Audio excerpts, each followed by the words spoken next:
Welcome back, everyone. I hope everyone had a long lunch and enjoyed themselves. Let's get started with our 2025 black sea bass recreational measures. This is going to be a little bit different than what we did with scup and flounder.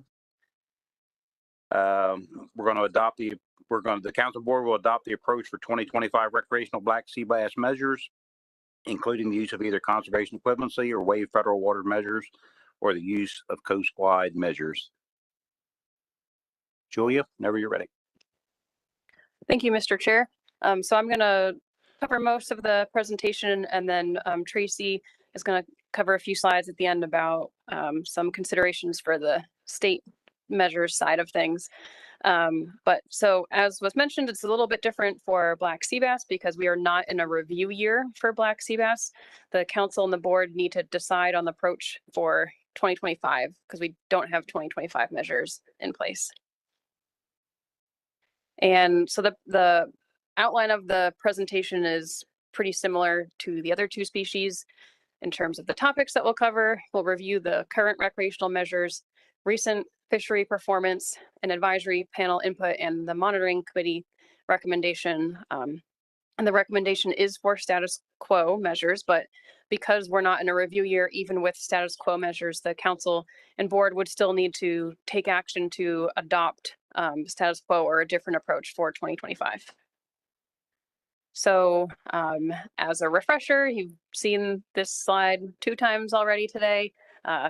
Black sea bass recreational measures are set based on the percent change approach, which defines a harvest target that we use to set the measures. And the harvest target is based on the information shown on the screen here. So we think about, if we leave the current measures in place, what do we think harvest would be in the upcoming year? And we include a measure of uncertainty around that estimate in the form of a confidence interval. We compare that to the upcoming RHL, and then we also layer on consideration of biomass compared to the target level. So because the harvest target is defined based on all of these things, it's not an automatic calculation of once you know the RHL, you don't automatically know the harvest target, because it's up to the monitoring committee to weigh in on how to come up with a confidence interval and your expectation of harvest in the upcoming year. And there's these other considerations that go into it, and it's not just a straightforward automatic calculation. You've also seen this table a few times. This is summarizing the percent change approach and how the harvest target is defined. And I will use this to walk through how the 2023 measures were set for black sea bass, because that was the first time that the percent change approach was used for black sea bass. And then those measures were maintained in 2024 with some very minor tweaks. So the process for how we set 2023 measures is how we got to the current measures. So that's relevant for thinking about if the current measures should change or not. So when we first used this process for black sea bass, we used the recreation demand model to make a prediction of what we thought harvest in 2023 would be if we left the 2022 measures in place, and generated a confidence interval. And the 2023 RHL was below the confidence interval. So that put us in this bottom left corner of the table, which meant that if we had left the measures unchanged in 2023, we were reasonably confident that the RHL would be exceeded. And then black sea bass has been in this very high biomass category for several years now. So the combination of those two factors gave us a 10% reduction. And that 10% reduction is applied to that estimate of what we thought harvest would be if we had left measures unchanged using the recreation demand model. So that 10% reduction resulted in a harvest target of 7.14 million pounds for 2023. So the states collectively changed their measures, restricted measures, to achieve that harvest target. And then going into 2024, the measures were left unchanged. And the reason for that relates to this language that comes from the framework and addenda that implemented the percent change approach, that talks about when measures should change. So the framework and addenda says that recreational measures should be adjusted in sync with the setting of catch and landings limits in response to updated stock assessment information. So when we were setting the current measures last year in 2023, we did not have an updated stock assessment. So the FMP also says that in interim years between assessment updates, measures would be reviewed and may be modified if new data suggest a major change in the expected impacts of those measures on the stock or the fishery. So it was determined that it was appropriate to leave the measures unchanged in 2024. And then the resulting measures are shown on the screen here at the state level for Maine through New York. And then the other states are on the other slide just to kind of break it up and help the font size not be too small. But you can see here that the measures were unchanged in all states on this slide, except for Massachusetts and Connecticut had some minor modifications to maintain a Saturday opening, but that was intended to not impact the overall level of harvest. And then this shows the measures for 2023 and 2024 for New Jersey through North Carolina. Again, all states the same across the 2 years, except for Virginia had a modified season due to their special February opening. So next, I will summarize fishery performance in recent years. So this is showing how harvest has compared to the recreational harvest limit and how total recreational dead catch has compared to the annual catch limit for the past several years. With the color coding here, you can see that we've had a lot of overages of both the RHL and the ACL for black sea bass. If you focus on the more recent years, so 2023 compared to 2022 and 2021, you can see that the magnitude of the overage has gotten a little smaller in recent years, but we are still having these continued overages of both the RHL and the ACL. And there's little asterisks next to 2023 because that was the first year that we set measures using the percent change approach. So the 14% overage that's shown here is compared to the RHL, but wanted to emphasize that we were not setting measures based on the RHL. We were setting them based on the harvest target defined through the percent change approach, which was 7.14 million pounds. So this next slide shows the final 2023 MRIP harvest estimate of 7.49 million pounds compared to that harvest target that we were aiming for. We had a 5% overage and a 14% overage of the RHL. And again, we were aiming for that harvest target. So a 5% overage is actually not too far off, given all the uncertainty and difficulties in terms of predicting future harvest under any sets of measures. So I think the fact that we were 5% off from what we were aiming for, I think that speaks to how the ability of the recreation demand model, which is a newer tool that we've been using to predict future harvest under any sets of measures. So thinking about the data that we have for this year so far and how that compares to previous years, this figure shows total harvest over the past approximately 20 years, broken down into wave 1 through 4, so January through August in black, and then waves 5 through 6, September through December in gray. And the reason for that is because for 2024, we only have preliminary data through wave 4, so through August. You can see that the overall harvest estimates have been declining since a recent peak in 2021, and the preliminary wave 1 through 4 data for 2024 continues that downward trend. You can also see that wave 1 through 4 in 2024 is lower than it's been going back to 2011.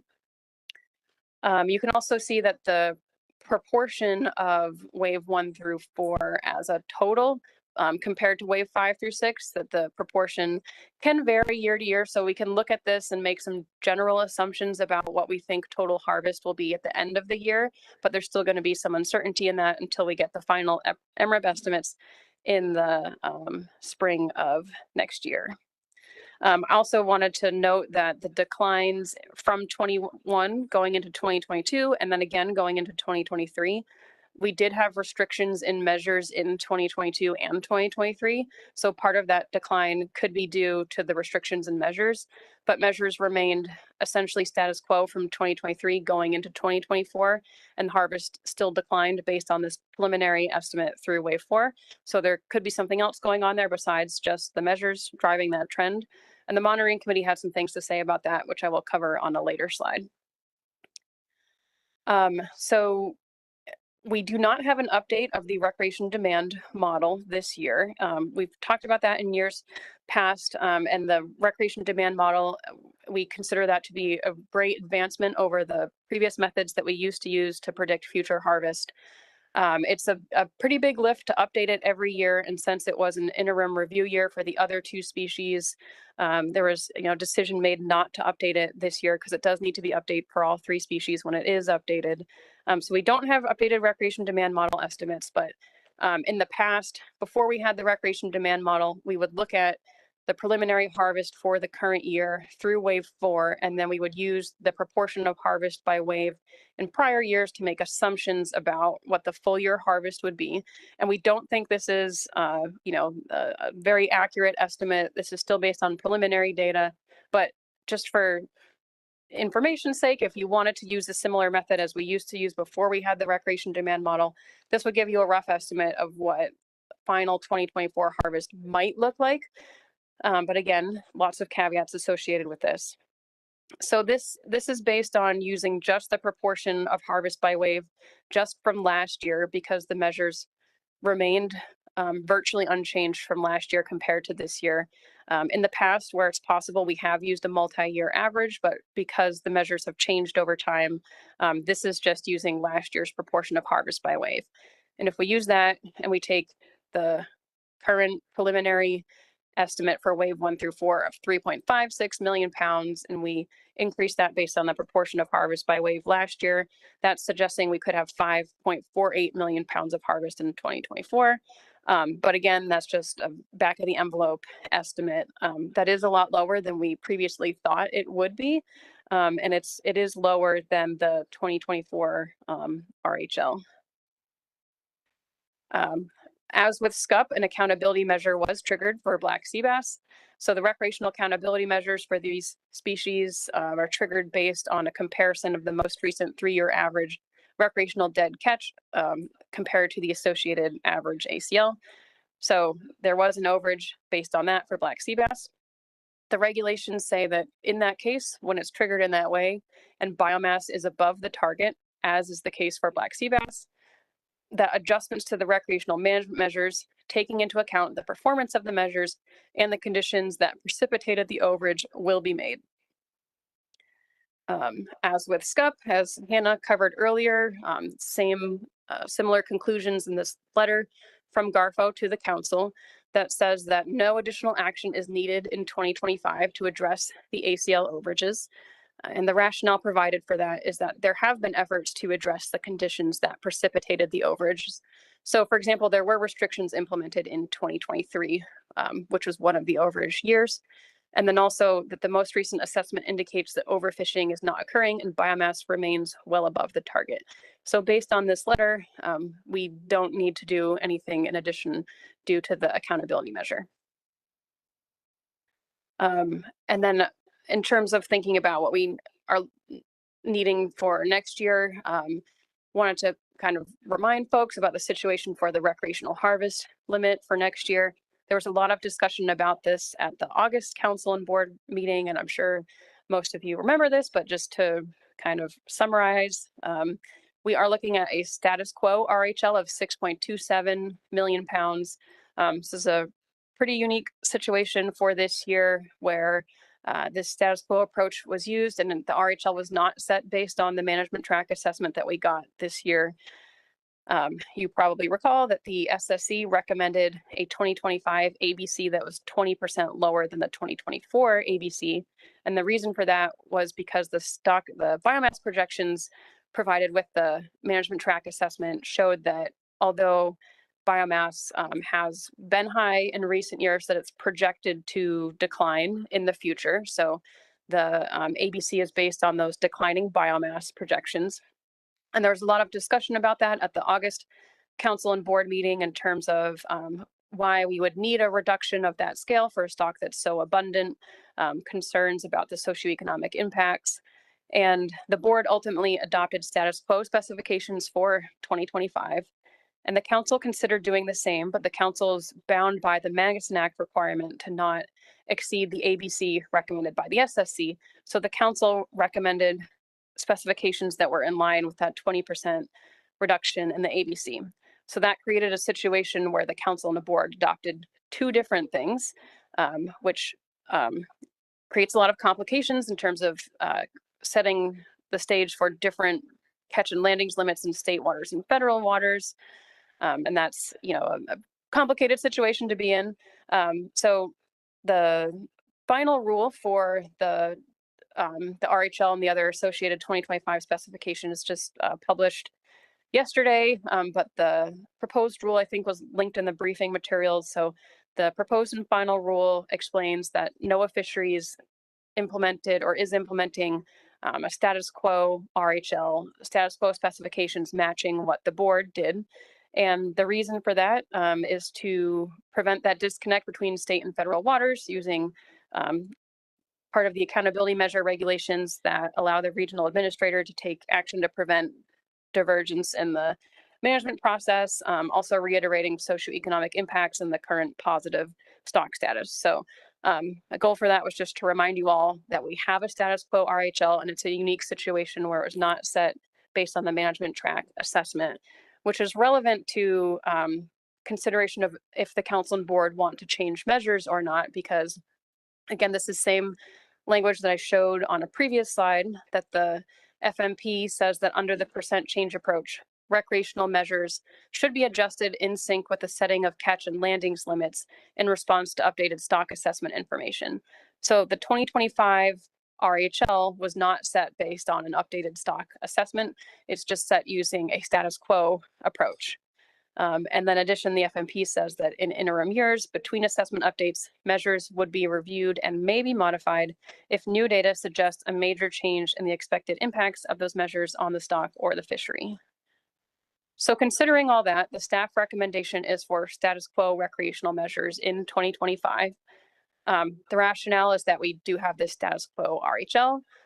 Recreational harvest has been declining since 2021. As previously mentioned, we do still have a currently positive stock status with biomass being very high above the target and overfishing not occurring. We will get an updated stock assessment next year that can be used to inform the measures for 2026 and 2027. So for all those reasons, staff think it's appropriate and not too risky to leave the recreational bag size and season limits unchanged in 2025.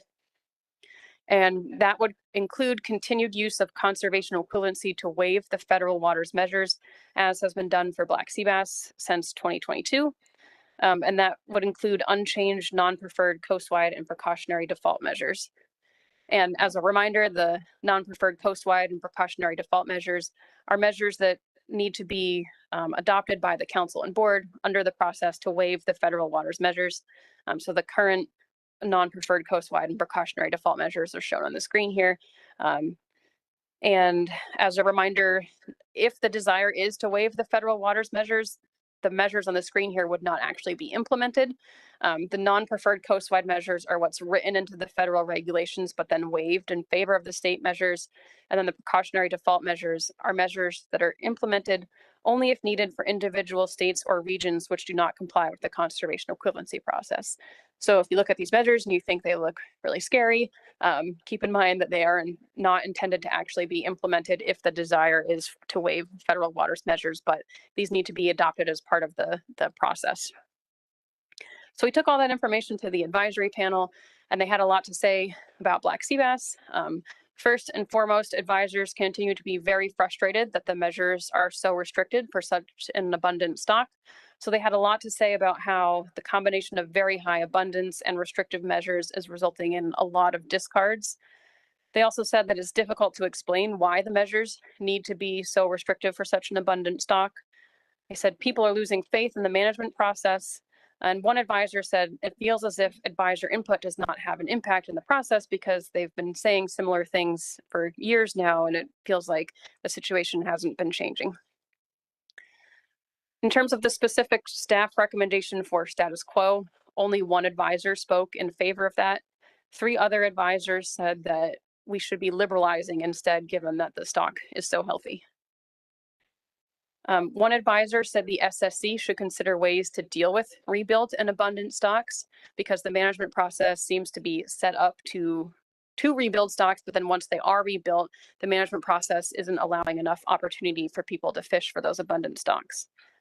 One advisor said that the recreational overages in recent years are due to high availability because the stock is so abundant that people can't avoid catching them even with the restrictive measures. One advisor said that the overages may have been smaller in reality due to issues with the MRIP data.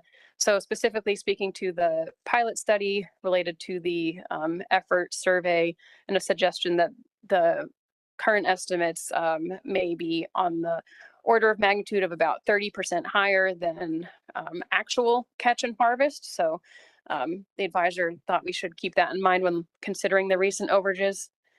And a few advisors said that anglers should be allowed to harvest more black sea bass to take pressure off of other stocks that are less abundant, such as summer flounder. Multiple advisors said that the council and commission should consider ways to increase harvest while reducing discards.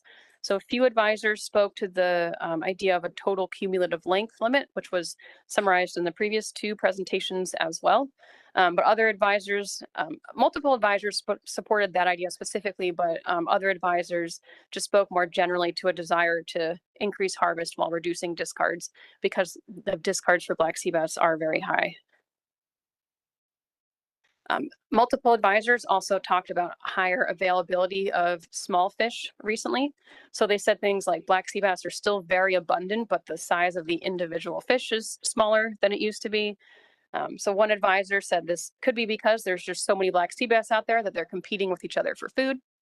At least one advisor said it's harder to find legal sized fish, especially in states where the minimum size is 16.5 inches, which is quite high for black sea bass.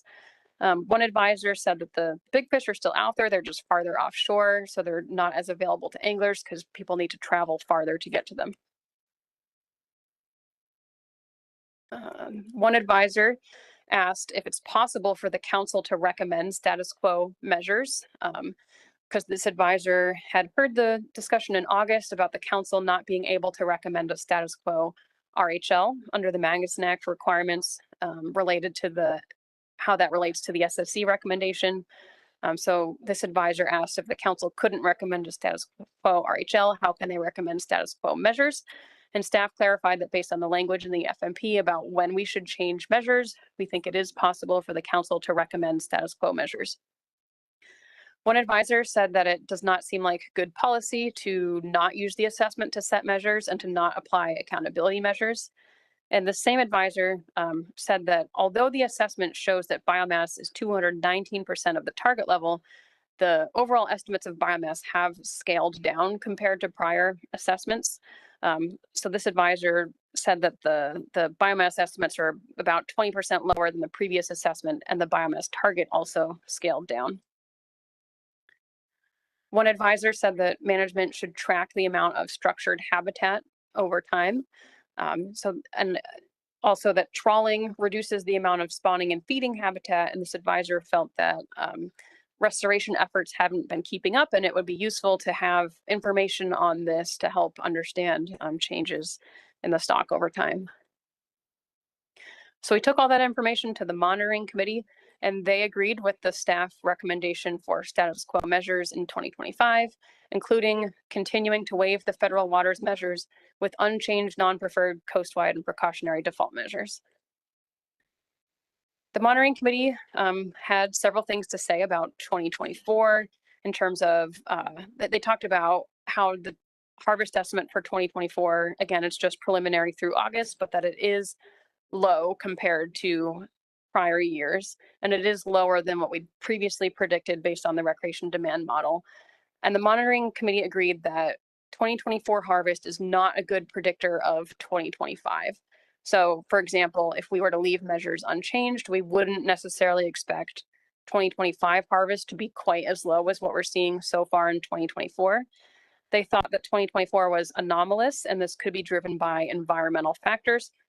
So, for example, they noted that it's not just black sea bass that had lower harvest, according to the preliminary MRIP estimates for 2024, that it's seen in several other species as well. One monitoring committee member said that the fishery independent surveys in their state had atypical catches in 2024, in terms of the species and the numbers that were seen. This same monitoring committee member talked about regional climate shifts, such as El Nino conditions, which can impact things at a local level. A few monitoring committee members talked about upwelling, and then also noted that throughout much of the summer, the water was colder than is more typical, and that likely influenced availability this year. One monitoring committee member who agreed with the status quo approach for 2025 wanted the group to kind of start thinking ahead to things that could be done in future years when we might be changing measures. So this monitoring committee member did think it was important to think about ways that we could analyze the impacts of reducing the minimum size on harvest and discards. And this monitoring committee member also suggested a tagging study to better understand the distribution of the stock, as it has changed over time. And advisors made comments that suggest that there might be, the smaller fish inshore and the bigger fish offshore. It'd be good to understand that. We had a few public comments at the monitoring committee meeting. These were all from advisors. One advisor asked if we'd looked at trends in dead discards in 2024.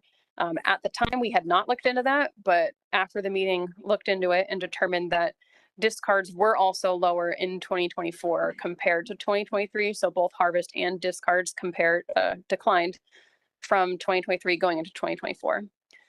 Another advisor asked about the number of trips in 2024. A few monitoring committee members had looked into that, and they agreed that it didn't appear that the number of trips was notably lower than normal in 2024, that it was kind of within the range of typical variability.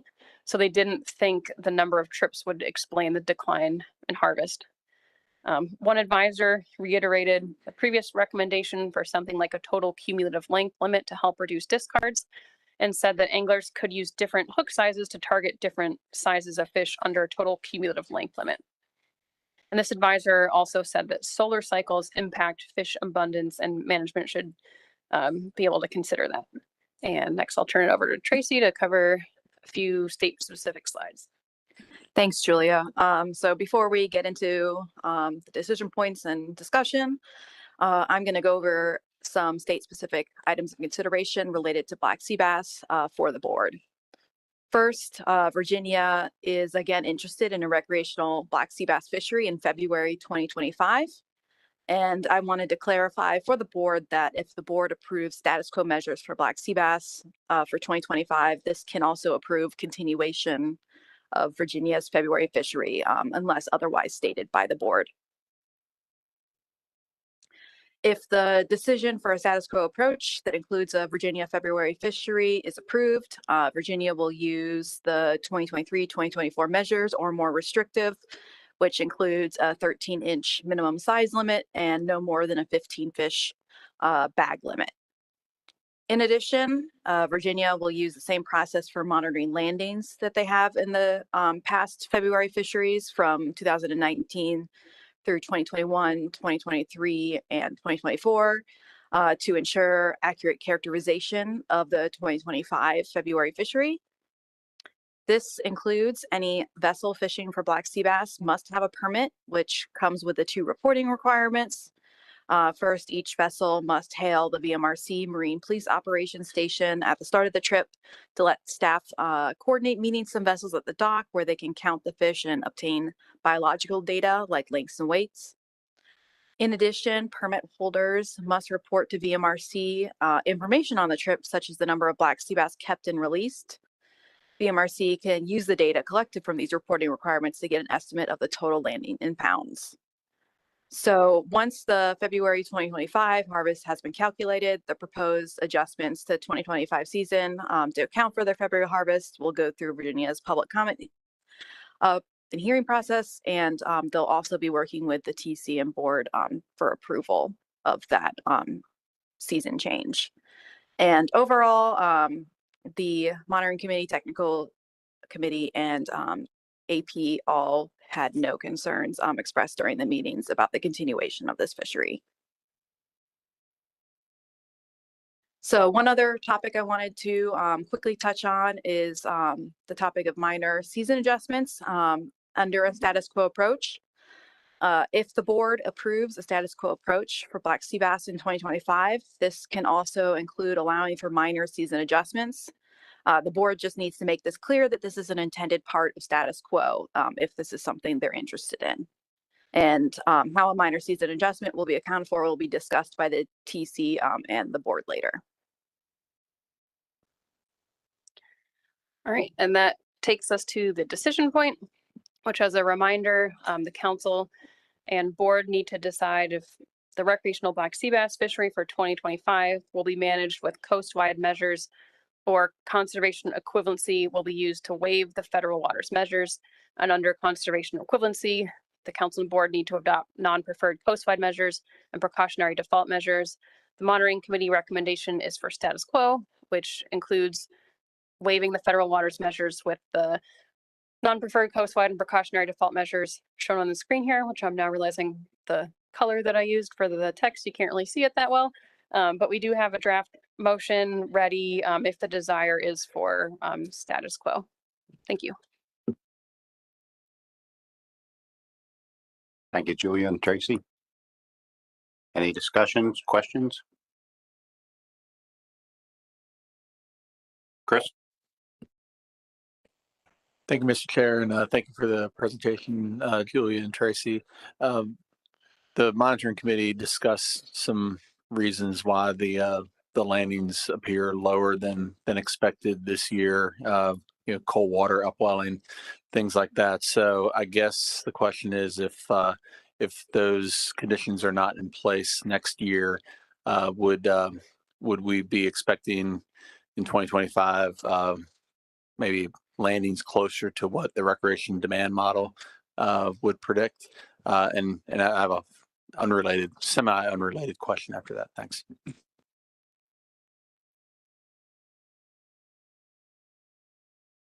Joy? Yeah, I think the take-home message was that we would, if we left measures unchanged, we would expect higher harvest in 2025 compared to 2024. But obviously, we can't predict the future. We can't predict next year's weather and economic conditions very well. So there's always uncertainty in that. But the monitoring committee didn't discuss like a highly specific estimate of what a better harvest estimate would be, just that we would expect it to be higher than 2024, maybe more in line with prior years. But we didn't get into the details about like, is the previous RDM prediction, is that accurate for 2025? It was just more of a general statement of we would expect 2020 that 2024 was anomalously low, therefore we would expect 2025 would probably be higher.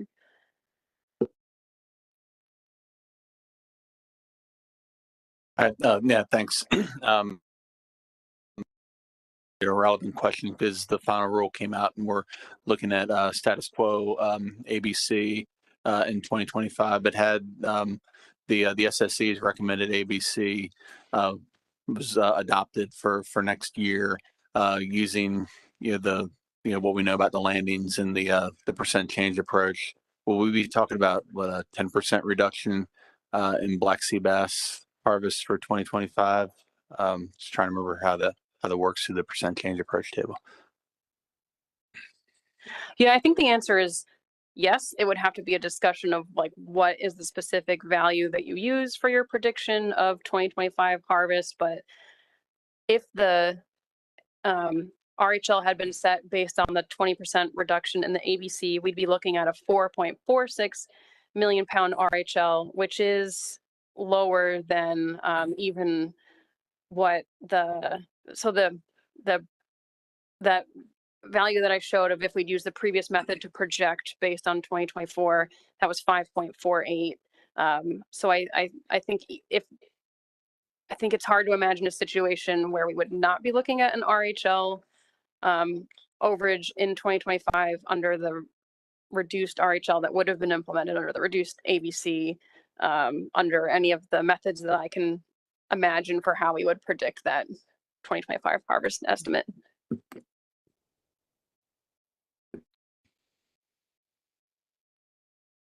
Any more discussion around the table? Anyone online?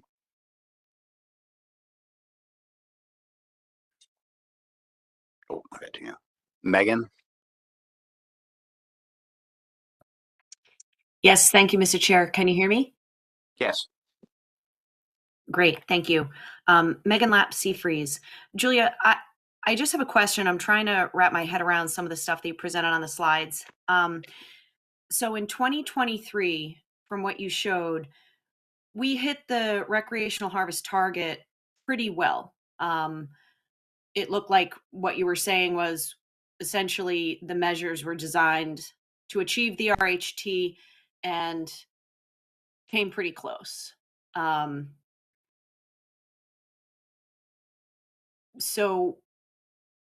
But in doing so there was a 5% overage, but that was pretty close. It was significantly higher than the RHL, but the percent change approach is not trying to achieve the RHL. It's trying to achieve the harvest target. But the result of this was that there was a 20% ACL overage. So I guess my question is, so consistent with the percent change approach and the council's, objectives, goals and objectives for recreational management, we're essentially aiming to achieve ACL overages? Can you explain that, please?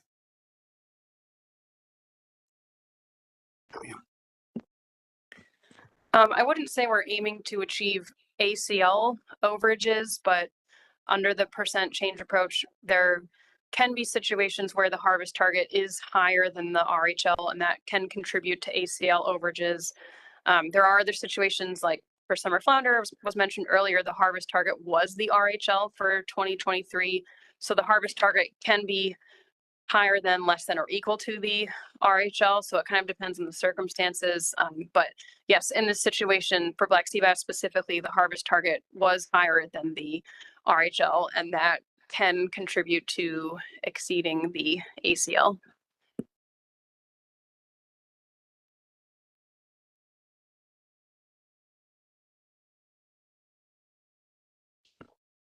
Do you have a follow-up, Megan? I guess just the comment that,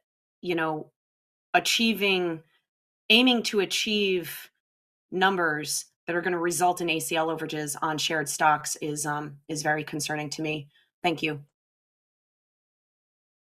Emerson Hasbrook? Yeah, thank you, Mr. Chairman, and thank you, Julia and Tracy. Julia, you had a slide up earlier about using 2023 through the different waves to project what 2024 might be.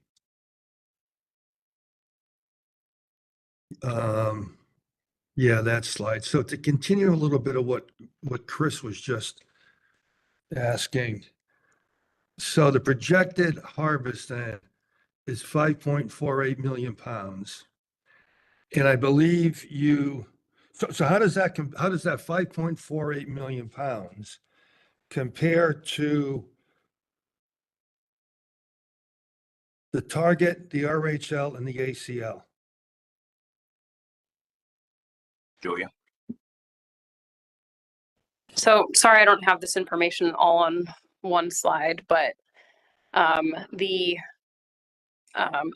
as you said, the projected full year 2024 harvest is 5.48 million pounds, but want to reiterate, this is not based on the recreation demand model. This is just based on the MRIP data. This is a rough estimate. It could be pretty different after we get the final estimates. So 5.48 compared to the 2024 RHL. The RHL is 6.27 million pounds under that status quo RHL. So I don't off the top of my head have like the percentage comparison, but obviously that's projecting quite a bit lower than the RHL for 2024, which is not a situation that we've been in for black sea bass in a while. As Chris Pat Savage brought up the question earlier, if the reduced RHL had been implemented for 2025, that RHL is 4.46 million pounds. So that's lower than this harvest estimate here. So you asked about also comparing to the ACL. So the ACL is for harvest and dead discards, and we don't do projections of dead discards, but so just comparing this harvest estimate of 5.48 million pounds to the ACL of 9.16 million pounds, it's not coming close to that ACL, but we would still need to add in the dead discards. And remind me if there was another part of your question that I missed. Yeah, how that 5.48 million pounds relates to the target. Yeah, so 2024 was a bit of a unique situation. I think this might also be relevant to keep in mind for 2025 if the decision is for status quo, that we had a harvest target of 7.13 million pounds for 2023.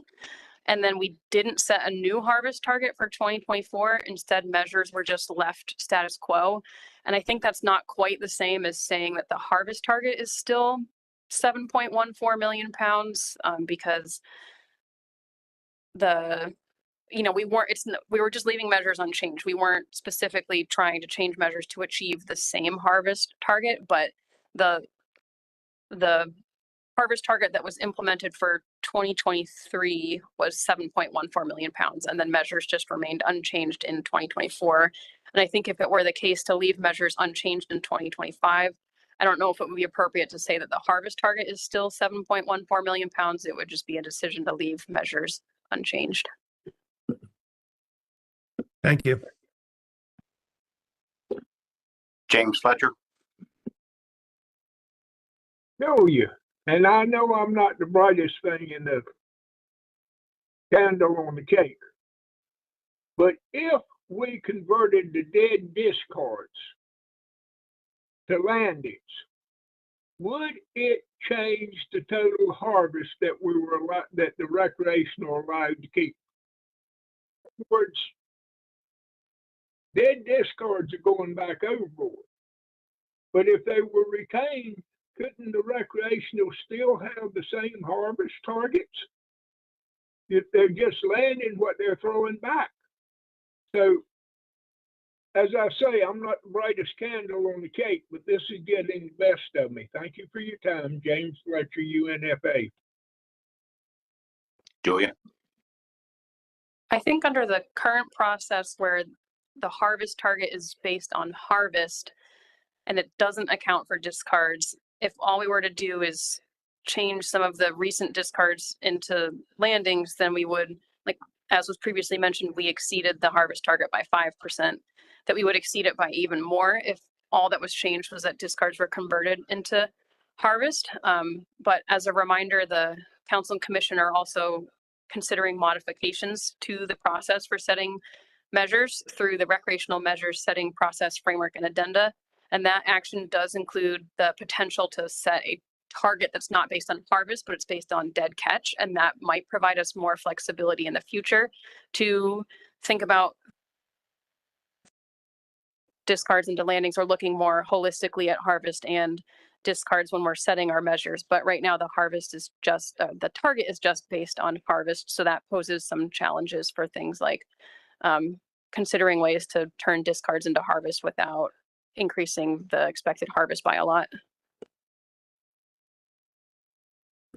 Orrego. Thank you, Mr. Chair. Thank you, Julia and Tracy. On that, with respect to the last point there on discards, one of the problems of translating discards into landings, of course, is that a fair fraction of those which are returned actually survive. So, as Julia said, if you added all the discards in, you would blow through the cap. The second point I just wanted to emphasize on slide 26, one of the advisors made I think a very important point, and I think it's worth noting there that although the stock remains relative to its target at about 220%, and that's similar to what was seen in the last stock assessment, the overall BMSY is about 20% lower. So when you keep the quotas the same, you're harvesting and from a smaller pool. So that basically eating the seed corn, you're going to accelerate the rate of decline of the target biomass. And so I get maybe a question would be, did this perspective, which it's appreciated this was incorporated, but did it get much discussion at the meeting itself, Julia? Thank you. No, it didn't generate further discussion. Okay, thank you.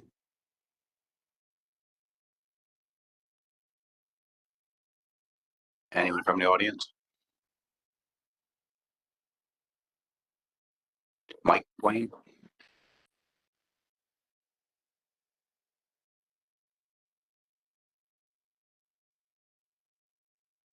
Thank you, Mr. Chairman. Mike Wayne with the American Sport Fishing Association. Julia, I didn't see it in this presentation, but maybe you have it as a backup slide. I want to ask about, I think, something that we talked about at the August meeting, and looking at this kind of ACL accounting procedure and relating that back to what was actually realized in terms of fishing mortality. And so I know that over the history of this stock, we've seen recreational overages over the last several years. We've also seen commercial ACL overages in the history as well. In some years, the combination of those two overages has resulted in exceeding the OFL. And yet, when we look at the realized fishing mortality values associated with those OFL exceedances, we do not see overfishing occurring in this stock. And so I think you had a slide at one point that showed that. And I guess my question is, if all of that is factually accurate, then is it possible that the OFL is being set too low for this species? Julia? I don't have that backup slide ready to go, but I did, I'm looking at it on my own personal computer that I made for August. And so I did show a slide where it showed that the ACL was exceeded in almost every year. And then looking at what the most recent stock assessment said for if F exceeded FMSY, that has not happened. So what I'm looking at is 2014 through 2023. F exceeded FMSY only once in 2017, and the most recent year, 2023, F was 23% below FMSY, 17% below the year before that, and then so generally F has been below FMSY almost every year, going back to at least 2014. Mike? So I guess my follow-up then is to Dr. Rago, if he's still on the call, and just wondering if the SSC is taking a look at this disconnect between what our ABC setting process is and how that relates back to what is actually realized in this fishing mortality. Getting back to my question, are the OFLs being set too low for black sea bass? Yeah, thank you, Mike. I would offer the opinion that I don't think they're being set too low. The realized catches are in fact used within the stock assessment, and that the subsequent forecast or predictions of future ACLs and OFLs are in fact consistent with those disconnects. Now, the disconnects that can occur within a single year or in the management process are another matter, but the ones that are realized and are incorporated into the assessment approach does in fact wipe away that aspect of the problem.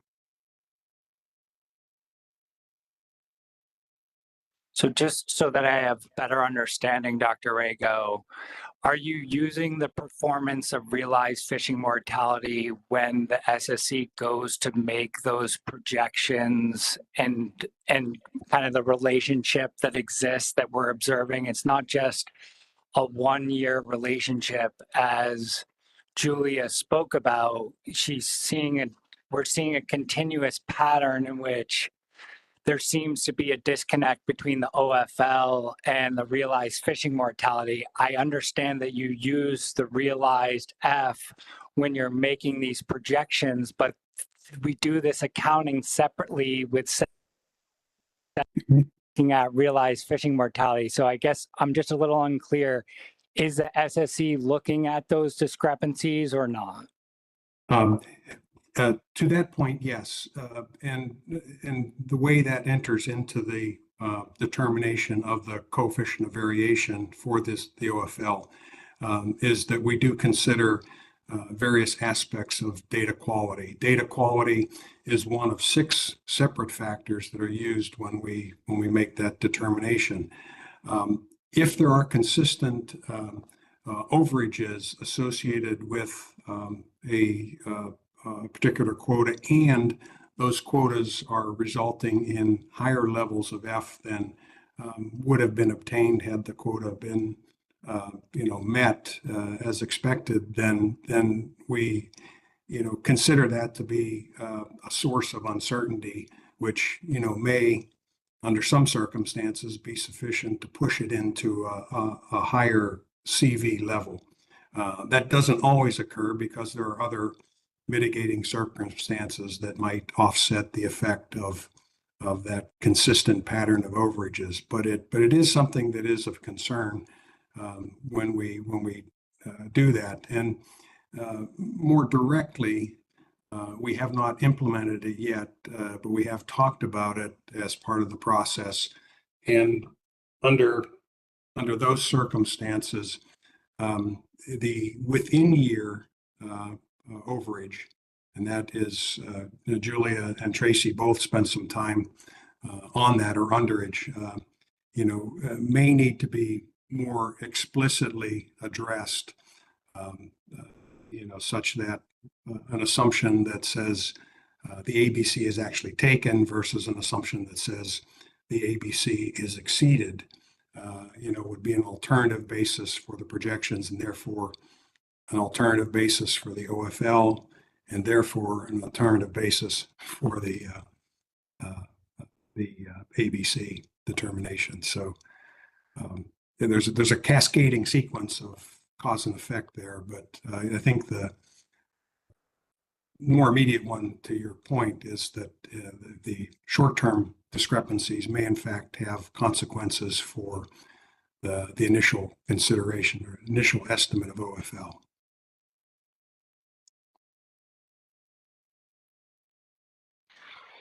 I think I'll take the rest of my questions offline, Mr. Chairman. I'm not fully understanding Dr. Rago, but I appreciate the time frame that you've given me to try to get this ironed out on the record, and perhaps we can work at another meeting to get it further resolved. Thanks. Yep. Any more discussion around the table?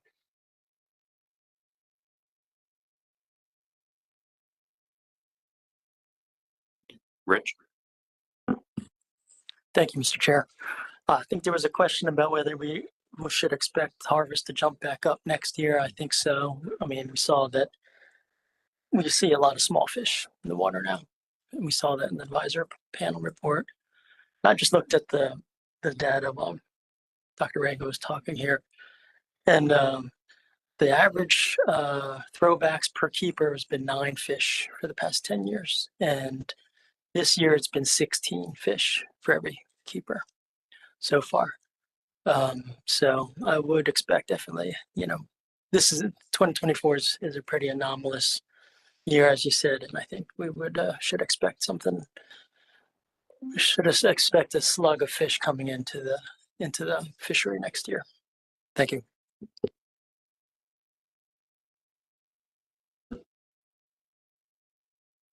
Seeing no more hands raised around the table or online. Julia, you said you had a motion ready?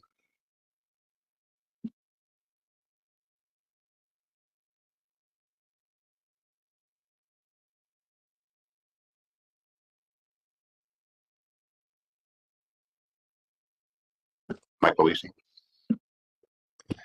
Thank you, Mr. Chairman. I'm sitting here as both council member and member of the board, so I would be happy to make a motion, move to adopt conservation equivalency for 2025 recreational black sea bass management with status quo measures. Status quo non-preferred coastwide measures are 15-inch minimum size, 5 fish possession limit, and May 15 through September 8 open season. Status quo precautionary default measures are 16-inch minimum size, 2 fish possession limit, and June 1 through August 31 open season. I can make that on behalf of the council and the board. Joe Grist. Okay, Joe Grist, second for both. Discussion on the motion. Nicola. Thank you, Mr. Chair.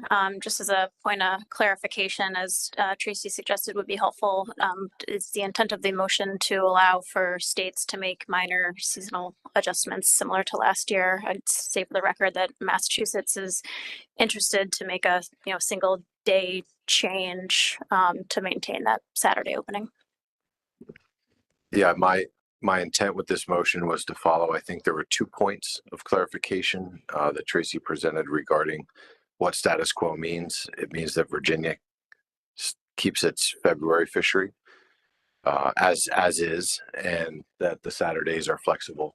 If there's some slight changes, I don't see that being a problem, but that was the intent. Thanks.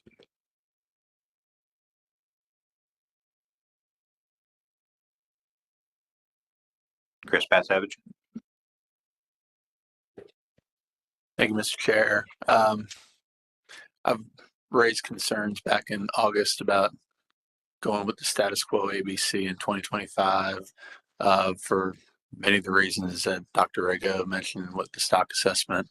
We're going to have a new stock assessment next year to inform management measures and for 26 and 27. And we already know that model is predicting a lower amount of biomass than the previous assessments. I worry that going with status quo recreational measures will mean potentially some pretty big reductions in the recreational fishery, even if they are buffered through how we set measures through the percent change approach or whatever follows it up. I'm still struggling whether to vote in support or against. I definitely support conservation equivalency and the idea of the precautionary default measures and non-preferred. It's just I'm afraid, especially when we are expecting higher recreational landings in 2025, we could be setting the recreational fishery up for quite a hit in 26 and 27. Thanks.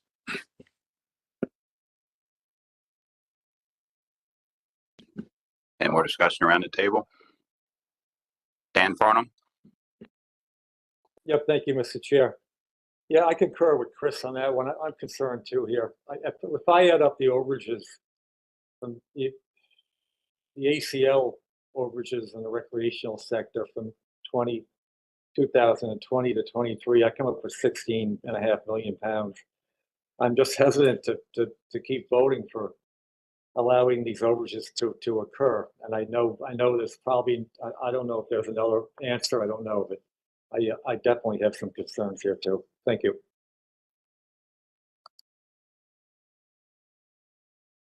Jeff Galen. Yeah, thank you, Mr. Chairman. I share those concerns too. And, we saw it happen with Fluke twice since I was on the council up to this point where we had to take a 40% cut. I am not comfortable with moving ahead, given the concerns that Dr. Rego just outlined. I know I'm only one person in our delegation, but what I'm concerned about is, what the potential impacts are going to be down the road if these overages catch up to the fishery to the extent that are impacts on the commercial sector from these continued overages, even though, we're smoothing things out over a couple of years, which I've supported from the beginning. I'm not in favor of this motion. I think it's a mistake, and I'm very worried about the consequences down the road where an overfishing situation could affect other people that are on the water. And I hope that when the next assessment is reviewed, that there will be very important review and potential about consideration about socioeconomic effects on the commercial side of the ledger if we continue to provide a status quo outcome here. So I'm opposed to the motion as one commissioner. Thank you. Nicola? Thank you, Mr. Chair. In light of these comments, I think this is a question to staff. What is the alternative to status quo here, lacking the RDM, to estimate harvest next year, given our timing in December right now, what else could be the alternative? Julia? I'll start and maybe Tracy can add on if there's more, but I think that's a really important question to think about. And the decision right now is in terms of waiving the federal waters measures or not. And if the federal waters measures are waived, then the council and board need to adopt the non-preferred coastwide measures. So if there's a desire for a reduction instead, for example, then there would need to be a decision on like, what's the scale of that reduction? Is it 10% or something else? And then how do we come up with new non-preferred coastwide measures? Because if under this process, the states are to change their measures, they're supposed to collectively achieve the same level of harvest as the non-preferred coastwide measures in order for those measures to be waived, for the federal waters measures to be waived. And if we don't have we don't have anything ready to go right now in terms of if you wanted a 10% reduction or something else besides status quo, we can't say these are what the non-preferred coastwide measures would be. And so that would require some time to figure that out. And, with the time of year that it is right now, that would pose some challenges for figuring out something different. And I don't know if Tracy wants to add anything on or.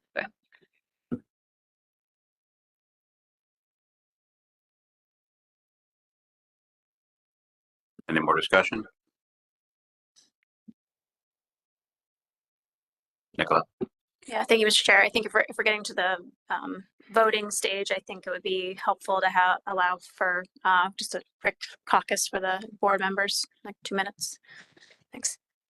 We'll take a 2-minute recess while the board caucuses. Come back at 2:05.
All right, welcome back, everyone.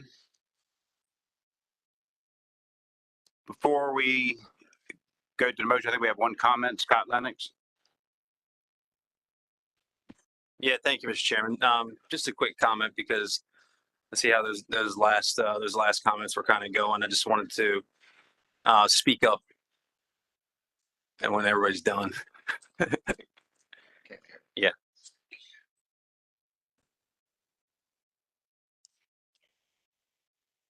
Yeah, I'm not gaveling. Yeah. I just want to make a quick comment in support of the motion. I will be supporting this motion because, that I understand the concerns around the table. I do get that, but I think some of these snap decisions that we make here are what put us in these predicaments in the first place. Second thing is, I'm not going back to my folks and telling them that I voted for a reduction when I don't think we need it. We've got stakeholders in the audience that are talking about how OFLs may be too low and that sort of thing. My bigger concern is managing people out of business. I don't want to, especially when I think these things are going to be minor. We're also looking at data that could be adjusted by 30 or more percent that will more than make up for what we're talking about here. So just want to put those comments on the record that I'll be supporting this motion moving forward. Thanks. Thank you, Scott.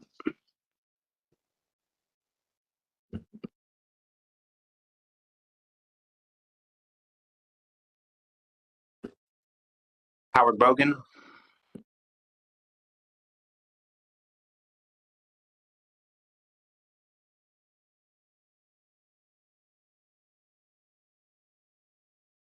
Howard, if you're trying to talk, you are still muted, it looks like on your end.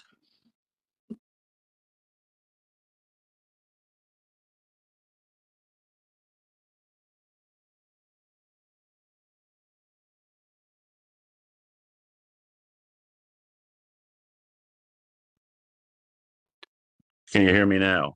Yes. All right, we have a stock that's 200% rebuilt.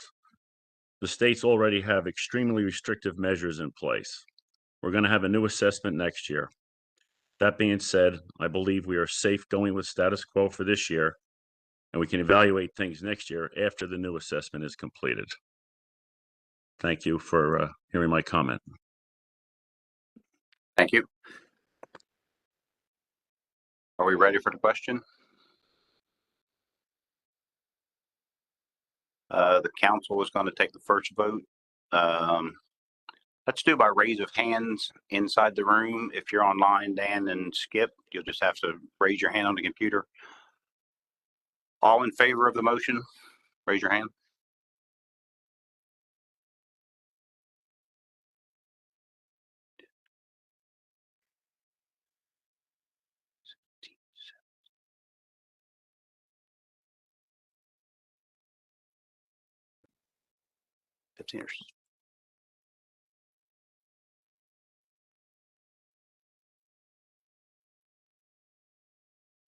Okay, hands down, please.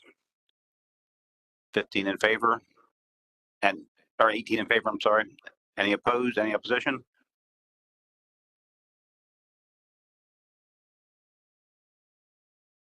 Two.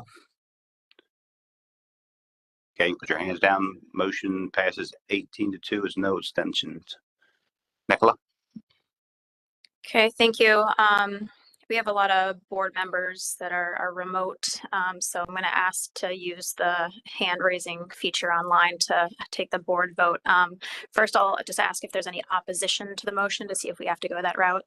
There is, so we'll go through the whole process.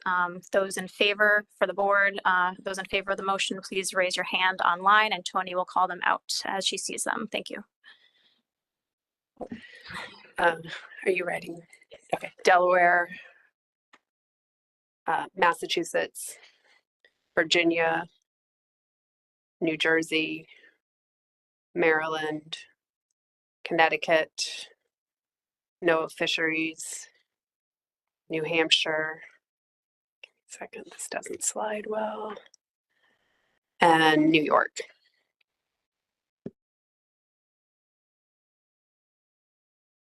Please lower your hands online.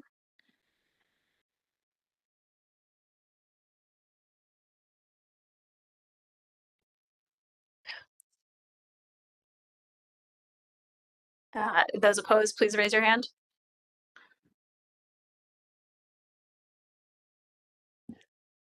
North Carolina, Are there any null votes?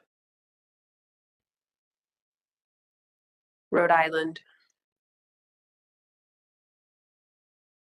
Any abstentions?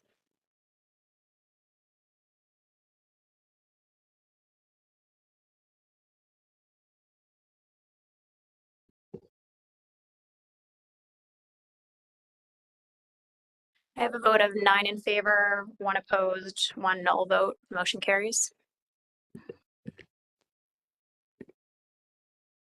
Julia, Tracy, do you have anything else to bring before us? All right, with that, thank you very much. That concludes the time with the sea bass and some flounder and scup board.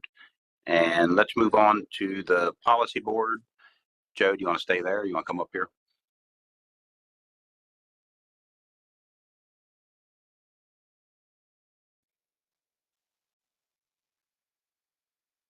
Get on to our next agenda item, the recreational sector separation and catch accounting amendment. Kylie and Tracy will be presenting. Council Policy Board will review a draft scoping and public information document and consider the next steps on the previously initiated recreational sector separation and catch accounting amendment. This action was initiated in 2020 as part of the Recreational Reform Initiative and has been on hold since that time. Kylie, whenever you're ready. All right. Good afternoon, everyone, again. I'm gonna just jump right into it. So I'm gonna start us off with some background on this management action as a reminder of how we got here. So the idea of this amendment originated under the umbrella of the Recreation Reform Initiative, which for those unfamiliar with it, was aiming to achieve or to improve management of the recreational fisheries for summer flounder, scup, black sea bass, and bluefish. This amendment was officially initiated in October 2020, and you can see the approved motion from the council and board meeting to initiate an addendum framework and amendment on the slide here. The addendum framework ultimately ended up being the harvest control rule and now the recreational measure setting process framework addenda.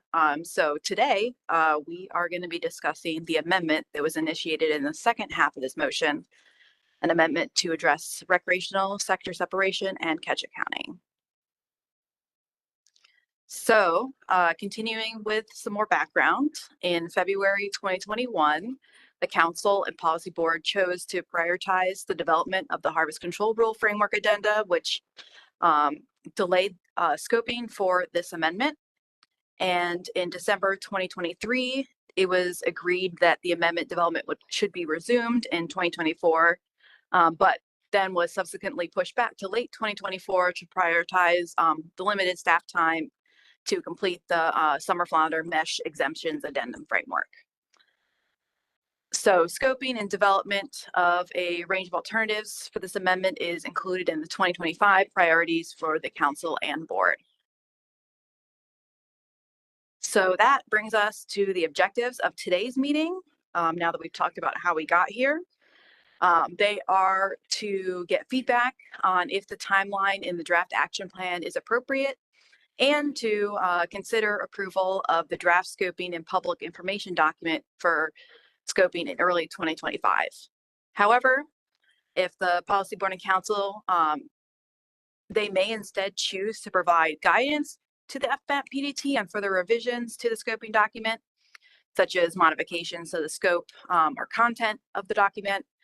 The Council and Policy Board could also choose to continue to keep the action on hold or choose to remove this action from planned projects priorities. We will bring up this list again at the end of the presentation to assist with discussion. So next, I'm going to go over information in the draft action plan, which was included in meeting materials. This action plan includes information like goals for this amendment, types of measures expected to be considered, FMAP PDT membership, and a tentative timeline. I'm only going to touch on the goals of this amendment, as Kylie will be covering them in much more detail when she reviews the scoping and public information document issues and questions. But in short, this amendment may consider managing for higher recreational fisheries separately from the other recreational modes, also known as sector separation, and may consider options related to recreational data collection and catch estimation, which is the catch accounting part of it. So on the screen, we have the recently finalized membership of the FMAP PDT for this amendment, which includes commission and council staff as co-chairs.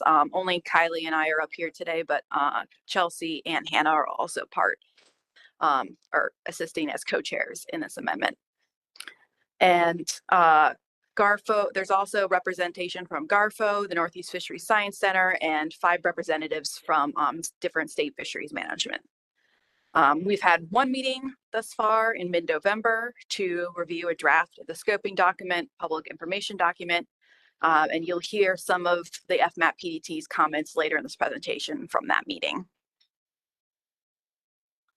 So as previously mentioned, the action plan also includes a tentative timeline for this amendment, which of course is subject to change. In the current version of the timeline, if the scoping public information document is approved for scoping, then we'd be looking at holding hearings for scoping in winter, spring of 2025, followed by the Council and Policy Board reviewing scoping comments and defining the scope of the action in spring 2025. The FMAP PDT would then work to develop the initial draft alternatives in summer 2025, and then sometime in the fall or winter of 2025, the council and board would approve a range of alternatives for inclusion in a public hearing document. Then, after further FMAP PDT development and winter spring 2026, the document may be approved for public comment. Public comment period and hearings would be held spring, summer 2026, and in summer, fall 2026, the council and policy board could consider the amendment for final action, with a potential effective date of spring, summer 2027 after federal rulemaking and comment periods. Again, this timeline is very tentative, but we'll be looking for your input today on how appropriate it may be. So before I pass the mic over to Kylie, I first want to review and remind everyone the purpose of scoping for an amendment. Scoping is the process of going out to the public for their input on major issues and potential management approaches to be explored during the development of this potential amendment. The draft document included in the meeting materials is meant to provide information to the public on what specifically we're looking for feedback on. The document provides a broad overview of the issues that have been up to this point identified for consideration in the amendment, management approaches that could be considered, and a series of questions to help guide the public comment. We want to stress, though, that the specific management options or alternatives have not yet been identified. Public comment and board council direction will ultimately guide what this amendment focuses on. And I'll pass the mic over to Kylie. All right, and I'll just go over the sort of the issues as they've been laid out in the draft scoping document, public information document, starting with the first issue, which is the sector separation.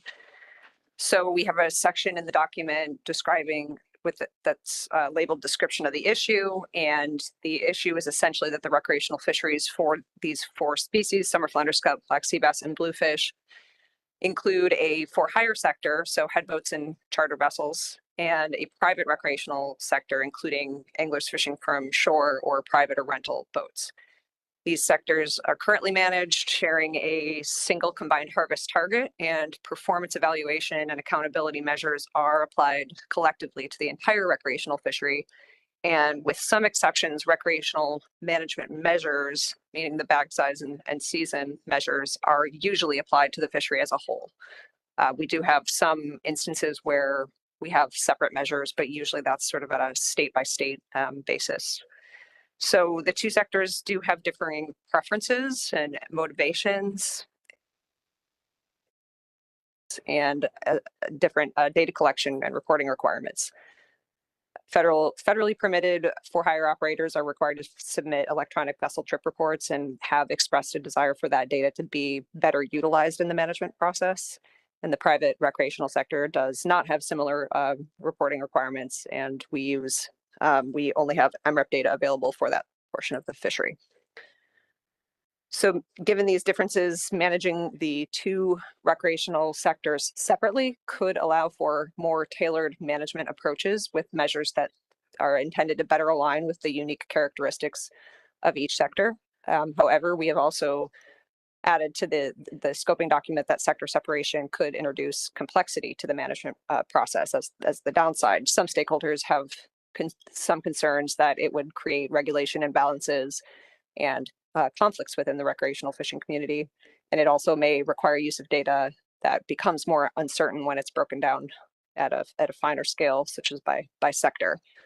So this amendment essentially would allow the council and the policy board to consider the trade-offs and whether it would be worthwhile to pursue separate management for the for-hire versus private and shore components of the fishery.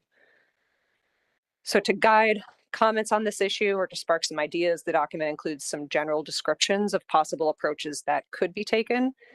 In this scoping document, public information document, we don't get into too many of the details about how it would work in practice because we have not got to that stage of the amendment yet. We haven't figured that out yet. So it essentially at this stage, it's just general approaches and ideas that would need to be further developed through the amendment process.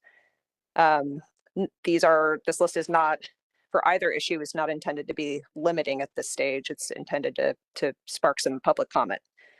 The first idea for sector separation is separate allocations for the for-hire versus private rental modes of the fishery.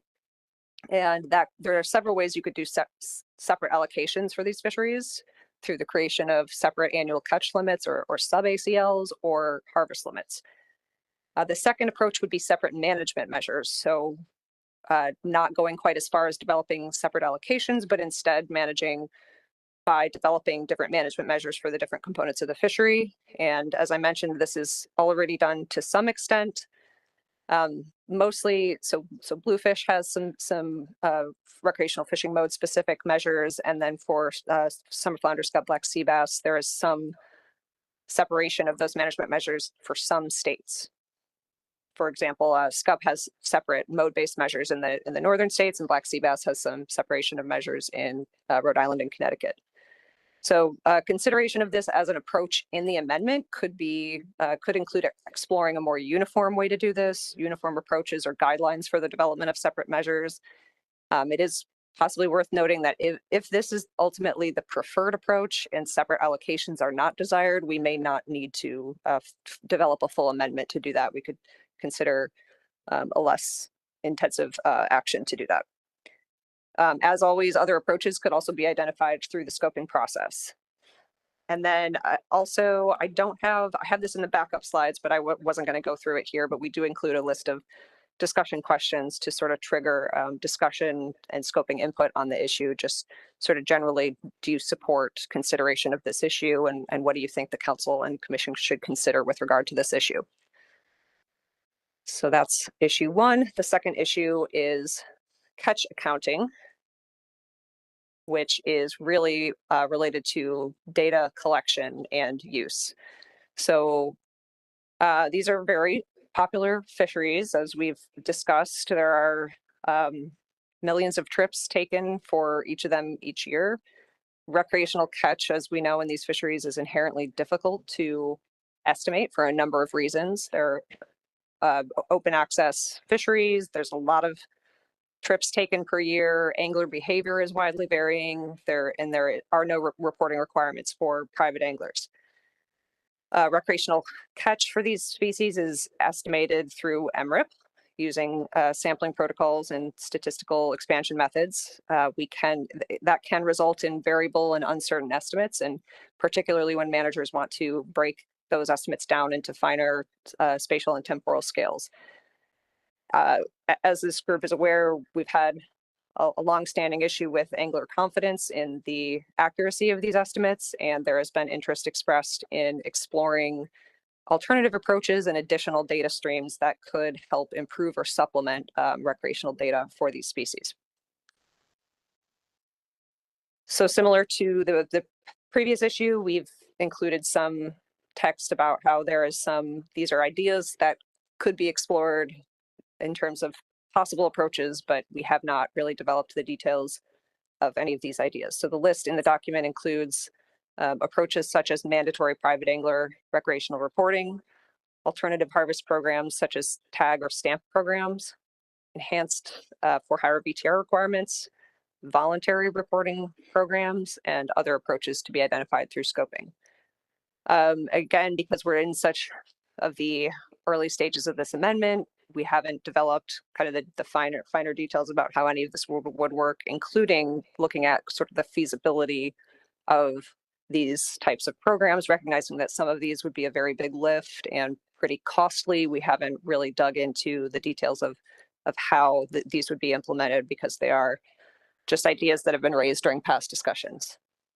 We also noted in the document that we recognize there's been a lot of recent work on these types of issues, workshops, reports, and recent studies on recreational data collection issues, and many have direct relevance to these ideas. So we would certainly want to be careful not to duplicate work, and we would recommend that the Council and Commission consider lessons learned from those other investigations of these issues around the country.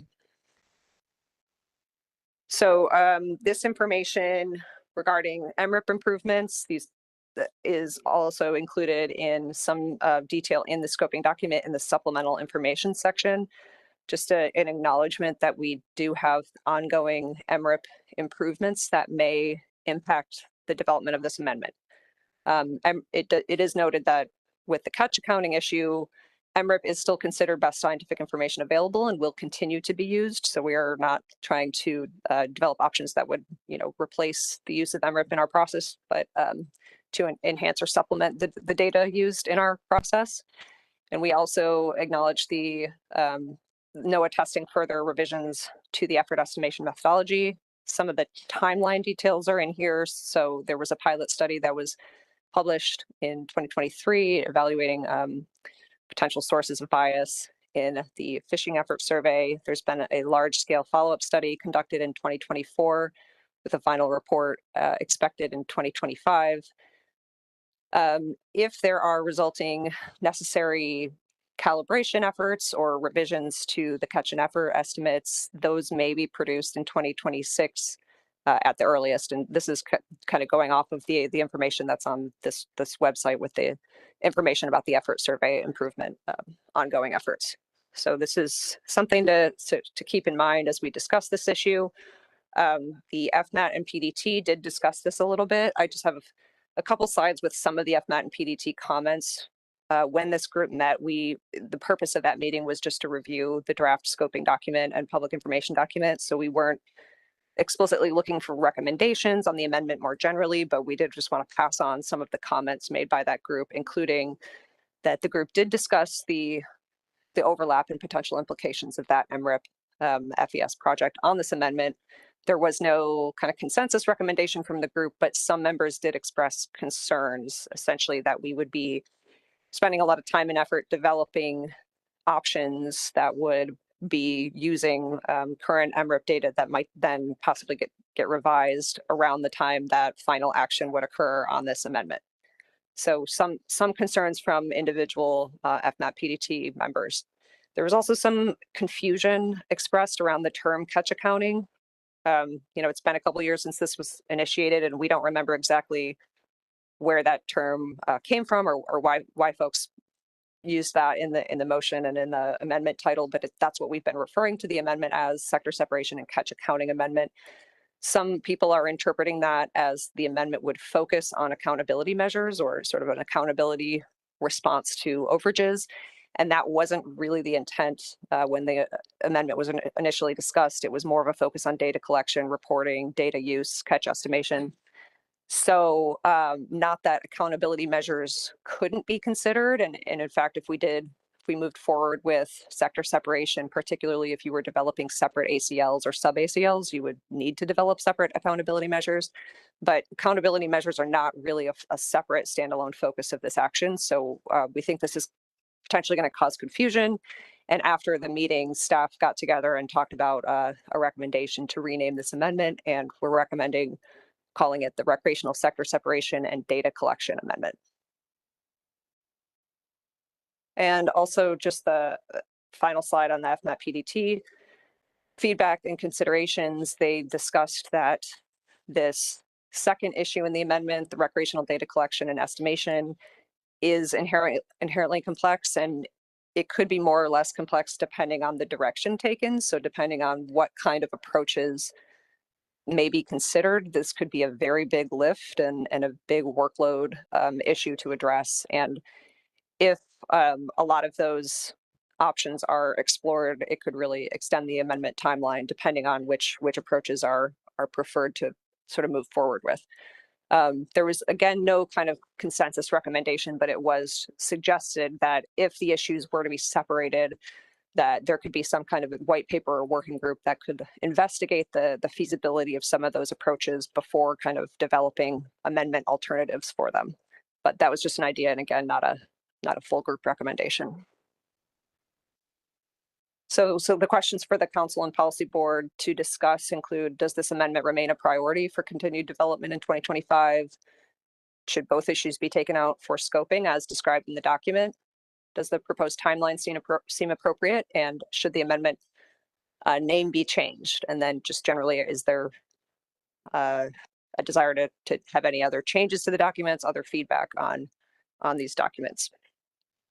As laid out in the sort of cover memo for this, and as Tracy covered, as staff see the options for next steps being essentially either approving the scoping and public information document today, and that could include minor changes, or if there's a desire for more substantive changes to the document in terms of content or scope, that would require additional guidance to be provided to the FMAT and PDT to sort of rework the document to be then revisited by the Council and Policy Board at a later date. The third option would be to continue to suspend development of the action until a later date, or to remove the action from the list of priorities. So that is all we have. Thank you. Thank you, Kylie and Tracy. We've got a few options on the table. Any discussion? Chris Moore? Thank you, Mr. Chair. I have a quick question. Kylie, can you go to slide 16? There's something I didn't understand in one of the bullets. So if you go down, it says under the second major bullet, it says currently no testing further revisions to estimation methodology. And the third one down says if necessary, which would suggest that this may result in nothing, no change. What's the if necessary refer to? It's my understanding that we don't quite know yet what the results of that, the side-by-side comparison that's running this year for the MRIP estimates, the current and revised methodology. There needs to be sort of the results of that before it could be determined whether the estimates would change kind of going back in time. Gotcha. Thank you.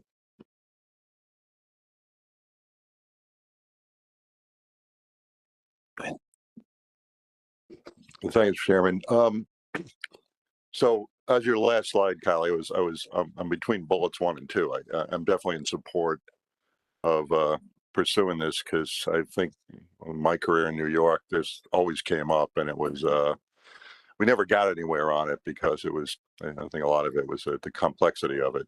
So when I went through the document, I was thinking about it. I said, yeah, I'm completely in support of doing this. But then I started going through the weeds a little bit. So first step would be we'd take our flow chart with the OFL, and I guess we'd have a branch off after we split commercial and recreational, and we'd have another branch off the recreational side, and we'd have different sets of numbers over there that we'd have to then divvy up. And then I started thinking about, well, we used to have one set of coastwide measures, but then we went into regional management for the recreational fishery. And then all the states started doing different things. And we've got border waters where we're fishing on the same body of fish with different limits. And now we're going to take the for hire guys, and they're going to have maybe a different set of numbers than what the shore-based guys are. So my head started exploding. So my conclusion from this is I'm glad I'm no longer a state director, because I wouldn't have to implement this. But I still think we should pursue this, because it's something I think it's long overdue. And despite it's going to be very complex, and And it's going to be interesting how we would come out with this. I think it's important to get that discussion and scoping. The one question I have, though, is those things I kind of started getting into, and this is going to scoping from my previous life as a regulator for major projects. We had very simple scoping sessions where we said, what do you think? Or we had very prescribed ones. And I'm not sure if we've got enough detail yet. So I wanted to hear other discussion about, other opinions around the table. Is it ready for prime time, or do we need to tweak it a little bit more? Thank you. Anna? Thank you, Mr. Chair. I have a few thoughts. My personal feeling is that I would support taking this out to scoping, but I would also support separating the two issues into two different vehicles. I think the recreational sector separation is a conversation that is well worth having, regardless of what the end result is. And the recreational data collection improvements is a very complicated question. Having been at the South Atlantic meeting last week, they have been talking about it for years and are still quite well wrapped around the axle. So I would like to have that discussion separate if possible. Within the conversation of sector separation and the questions for folks, in general, I do have a bit of personal concern on how you would sort of not have folks jumping back in and out of the different sectors quota if we were to separate them. So if we do move this out to scoping, I would like to add in a question that would be directed to the for hire sector, that if separate allocations are considered, how would they like to reduce speculation and sort of the jumping in and jumping out or between the quotas? Some examples might, for them to sort of spark conversation, might be hail out, hail in requirements, or some discussion on limited entry, or other thoughts that the charter industry or the for hire guys might bring in. But I definitely support this. My last thought, and I will be quiet, is that as we move into this discussion, I did go onto the National Marine Fisheries site and take a look at the open access permits and what the control dates were for these for hire permits. And it does appear that most of them are 20 years and older. So I would encourage us, if we're going to move forward with this, to consider setting a new control date for those for hire permits. And that would be one way to sort of put folks on notice that we are not interested in seeing sort of this double use or double dipping between the quotas. So thank you. Michelle? Thank you, Mr. Chair. Yes, similar to other folks who've spoken, I definitely support taking this out to scoping. I'll respectfully disagree with my former work wife. I do think that both issues should go out together for scoping, because I think the comments that we're going to get back would inform how best to proceed with both of the issues, and, would potentially be fully on board with pursuing them further separately. But I do think it's important, because they are so tightly coupled in many ways, to go out to scoping together. I am totally fine with the change in the title. I agree with that. I think that's appropriate. And I guess my final question would be whether or not the FMAT PDT has, someone from the MRIP shop on deck as an advisor for some of the future development of, this amendment, whichever way it goes, whether, we are pursuing, alternative ways to manage the different sectors of the recreational fishery, separately from the catch reporting. It seems like it would be really helpful to have someone from MRIP staff, either as a part of the FMAT PDT specifically for those reporting questions, just to, again, make sure that efforts are not being duplicated, that resources are being maximally used to, help forward this issue. So that's it. Thanks. John here. Thank you, Mr. Chair. Kylie, can you go back to slide 16 again? Thank you. And I just want to clarify that the work that NOAA is currently undertaking, that sort of, if necessary, calibrated historical catch and effort estimates may be produced in 2026, and that will be for the private angler sector.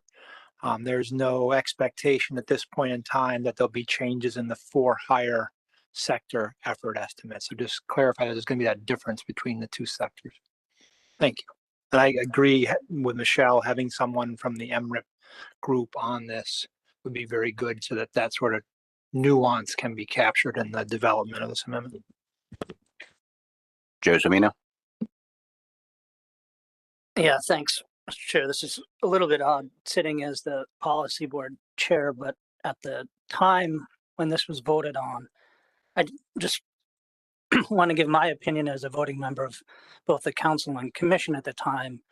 My idea of that accountability was better data collection. I know also as a state director that if we were going to give more weight to vessel trip reports, then there were probably a lot of loopholes that states would need to close.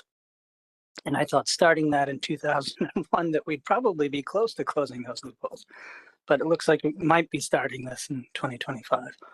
And then a separate comment that I hope is appropriate as a board chair, and if not, then this is just as a council member.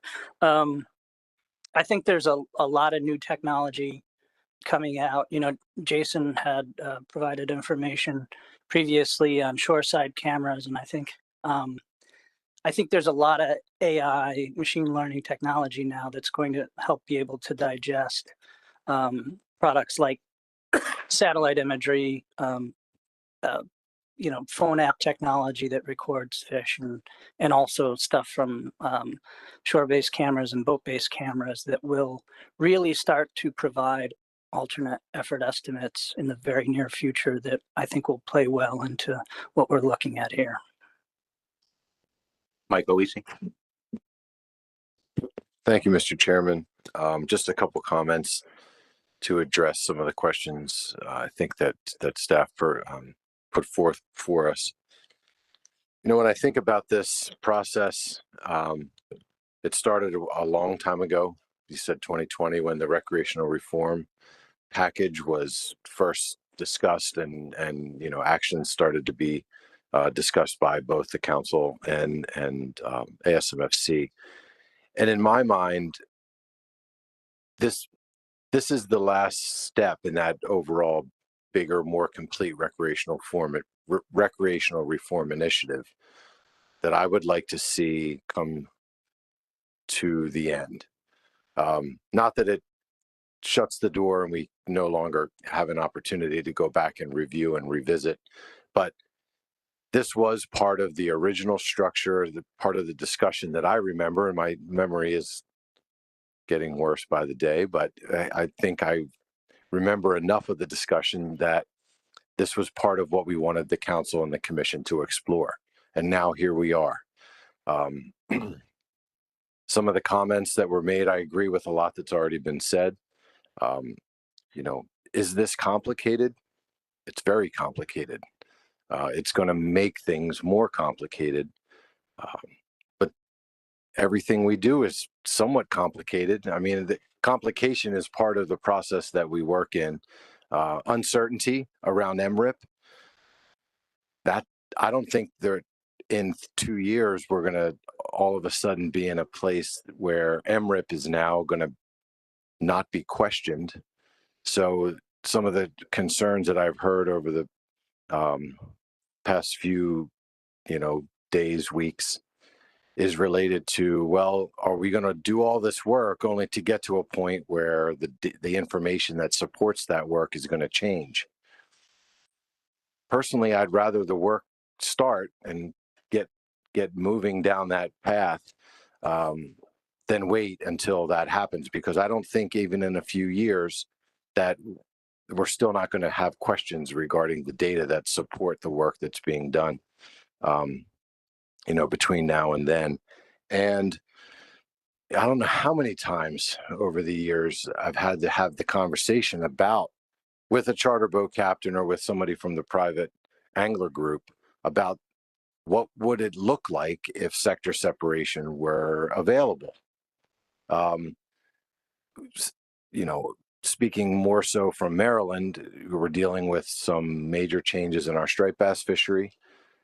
Fishermen constantly question why does the charter boat fleet have to fall in line with the rest of the private anglers around the state?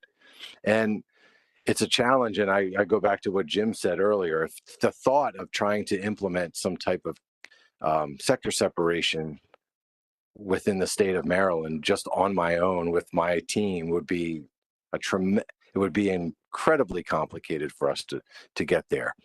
I think that this starts to set some conditions that we can explore with other species if we find at the end of the day, at the end of this process, that we're comfortable with that exploration. And I think we need to be comfortable with it, even if we decide a year or two from now that we've bit off more than we can chew, and this is not something that we need to finalize with some new set of rules and regulations. We might end up saying that we've explored it, and at this point we're happy with status quo. I'd rather have that work done. I'd rather have the opportunity to make that decision more informed than I am now. And so I'd like, as the other speakers have already mentioned, I would like to see this continue. I'm comfortable with everything being together right now. Let's see, based on scoping and the work that's done by the PDT, whether or not we need to split this up into two different sector separation and a catch accounting type of two different addenda or amendments. But for now, I think we should forge on, even with the questions in the back of our mind about what to expect in the future. I think the plan should be to move forward. Thank you. Rick Bellavance. Thank you, Mr. Chairman. So at least 10 years ago, anyway, I came to a meeting like this with the council and a joint meeting between the council and the commission. I don't remember if it was a policy board or the Summer Flounder Sea Bass Board, with a proposal to develop a catch share program for the for-hire sector. And I came up with that program because I saw fundamental problems with the business model of the for-hire sector. I'd been in the business a while at that point, and I just saw a lot of difficulties in trying to maintain a good business. And so I came here with that program, and nobody really cared for it that much. So I left. But 10 years later, more than that, those fundamental problems still exist in the for-hire sector. And I really think that if this council and the board are interested in preserving that industry, then there needs to be some work put into coming up with ways to help that business model more appealing to younger fishermen. I think we have a recruitment problem also. I look down the docks at my marina, and I'm one of the young people, and I'm part of the 91 year class, and I'm about ready to get out of the fishery. So I really love the industry. I feel like there's a need for it. I think there's a lot of recreational fishermen that don't have an interest in purchasing a boat or fishing tackle and gear and investing in the time to use it, but they still want a recreational fish. And the for-hire side is their way to access that. So I don't get a vote here today on this issue, but I do hope that the council and the board ultimately move forward. If I did, I would support it for sure. And I appreciate the time to weigh in on this. It's really important to me. Thanks. Eric Reed. Thank you, Mr. Chair. And my replacement as liaison doesn't have a vote, but I do. Right, Mr. Luisi? So I'll be very brief. I fully support this, moving ahead with scoping the entire package, not splitting it. We can split the baby later. But my main concern is the demise of a way of life and a culture that is occurring in the for-hire sector. And I think we owe it to them. I mean, I grew up in Point Pleasant. There was a ton of party boats. And you worked on a party boat when you were a kid. And then when you got, You didn't want to go to college, then you got a job on a commercial boat, and that's how you trained because you went fishing. So I fully support this. I know it's going to be complicated, but I'm not afraid of being complicated. So I really think we have to move this ahead. We owe it to a sector that has provided access to a lot of people over a long period of time. I think we can't not do this. I think it's really important for a way of life and preserving that fact. Thank you. Mike Pending. Thanks, Mr. Chairman. Just to weigh in support of a lot of what we've already heard. I do think this amendment should remain a priority for the council and for the board moving forward next year. I believe that both issues need to be taken out for scoping together. You know, sector separation can be kind of a disconcerting term for a lot of people. I think that what the document does is try to describe that sector separation could mean a lot of different things. It could mean different quotas and allocations, but it also could just mean that we're managing the modes differently and reflecting their needs and issues. We had I was fortunate, John Hare and I attended a roundtable meeting with a number of New England recreational fishermen last month in Rhode Island. And while they're from New England and it was a New England focus, a lot of them depend on access to black sea bass and scup and fluke and bluefish. And, you know, the meeting was dominated by for-hire sector representatives. And while not unanimous, there was quite a lot of support when we started discussing the idea of sector separation or mode-based management. So, you know, even up in New England where there are fisheries and fishermen that depend on access to Mid-Atlantic Council managed resources, they're looking at this as well. I think that in terms of the data collection aspect of the amendment, you know, I think they should be held together, at least in terms of there may be things as we start to develop alternatives and make decisions around the sector separation aspect of the amendment that would drive the types of data collection that we would want to pursue and the ways that we want to collect that data. So separating them out, I think prematurely might end up hamstringing us. So keeping them together for now, I think is what makes the most sense. Regarding the name change, I mean, I'm a little bit ambivalent on that. I think catch accounting to me is the right term. Data collection maybe reduces, you know, some of the confusion. But it's not just necessarily about how we collect the data. It also could be how we use the data that we collect within our systems. And so just be thinking about that as well. So, but in general, fully support the amendment. Think the document's really good, ready to go out, and I look forward to some of the scoping hearings. John Hart. Thank you, Mr. Chair. Also in support of moving ahead with these, just wanted to be careful with the sector separation. It'll be very important how we present this because we don't want this to be a zero-sum game between the private and the for-hire recreational fisheries. I'd like the amendment to emphasize the complementary nature. Rick and Eric spoke about the lack of recruitment to the for-hire, but we're seeing problems with recruitment just in general fisheries. And, you know, at the state level, the fisheries management model is based on user pay. And I've been very alarmed.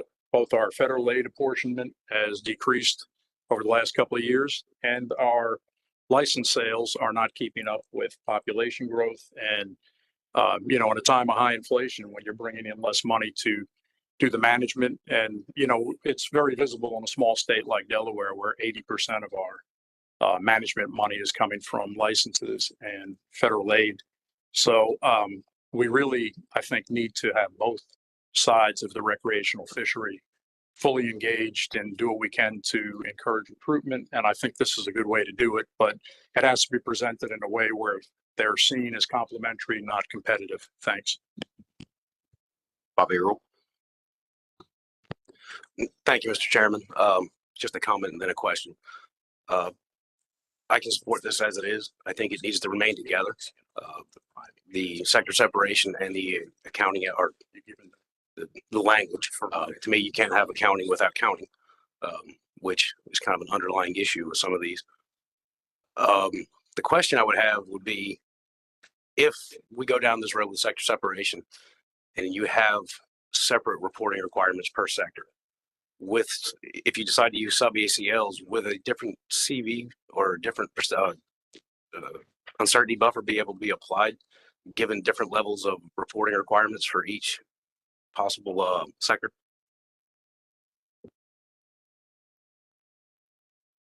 Kylie? Do you mean like the scientific uncertainty buffer, or are you talking about management uncertainty, like a reduction from the ACL to the ACT for each sector? The management uncertainty, considering how you would have one that would have, I wouldn't say hyper precise, but you have one that has much more detailed reporting requirements or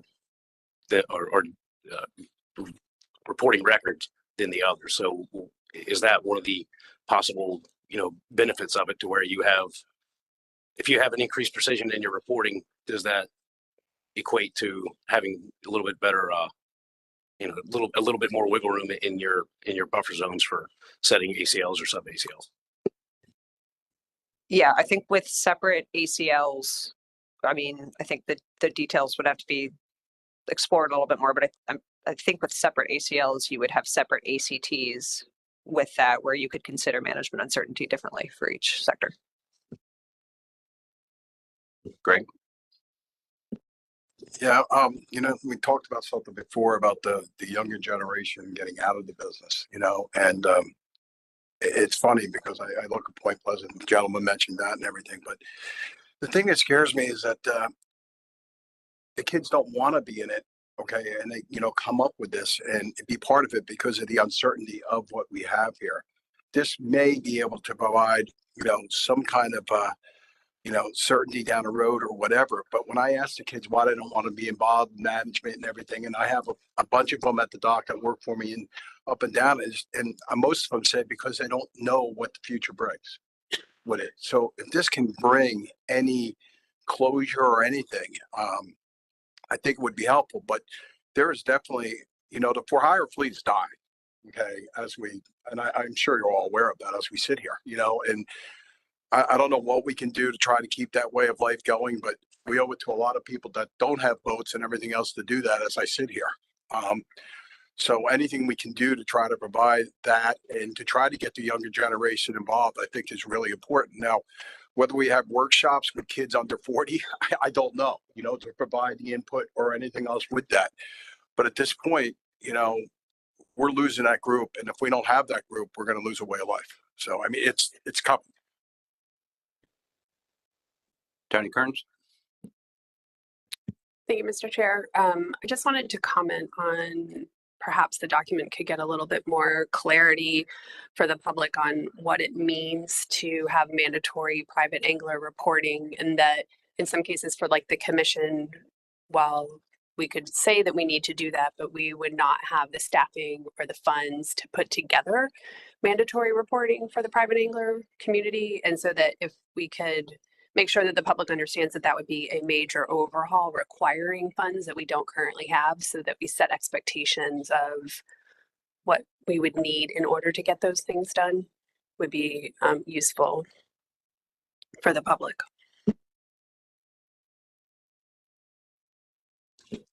Erica Burgess?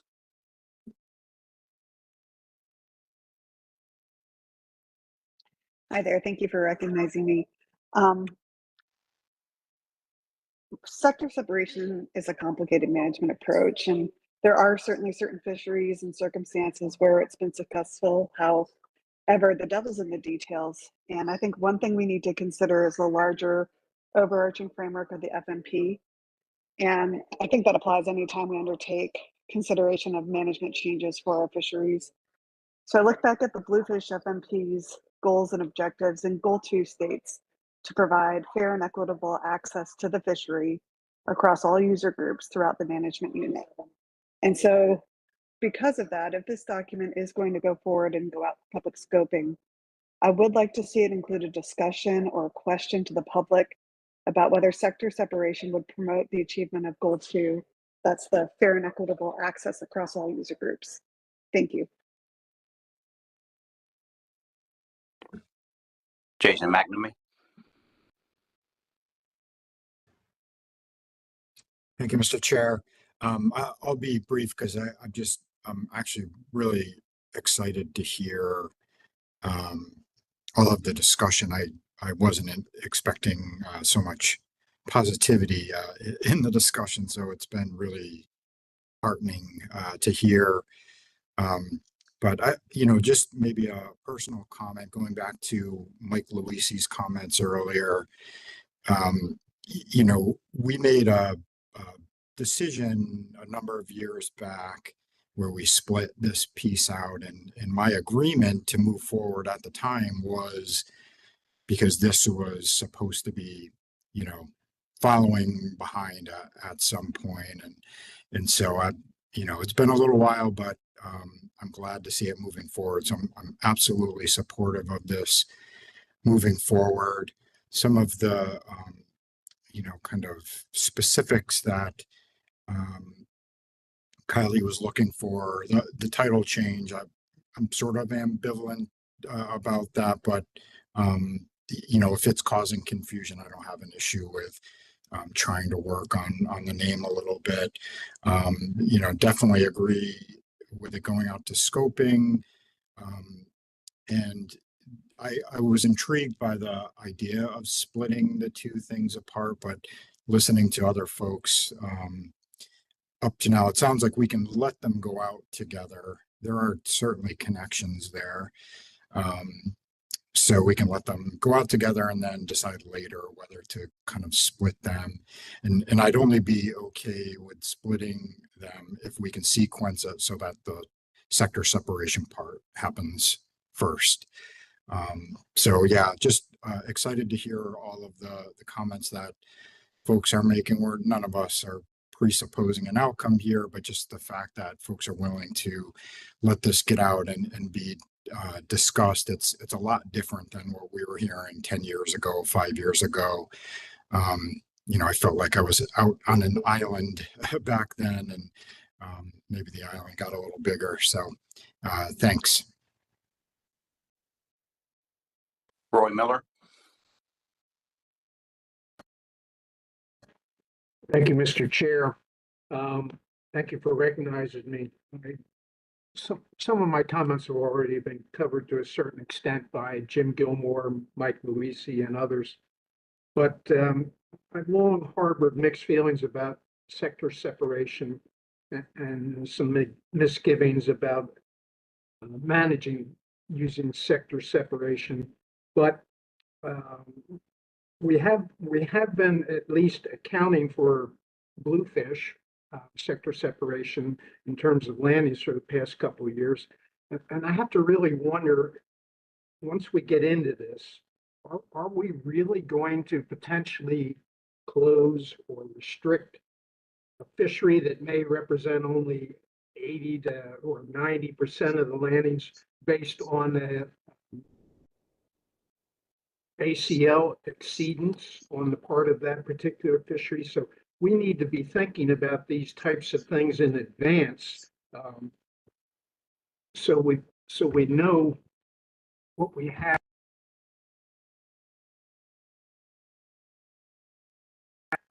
I'm sorry, I got muted right at the end there. I was just going to say we need to plan in advance for what results we're going to get, and once we get them, what we plan to do with them. Thank you.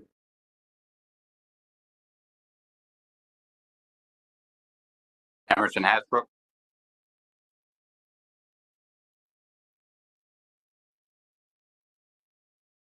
Thank you, Mr. Chairman. I think we need to move this forward and move both components of it together.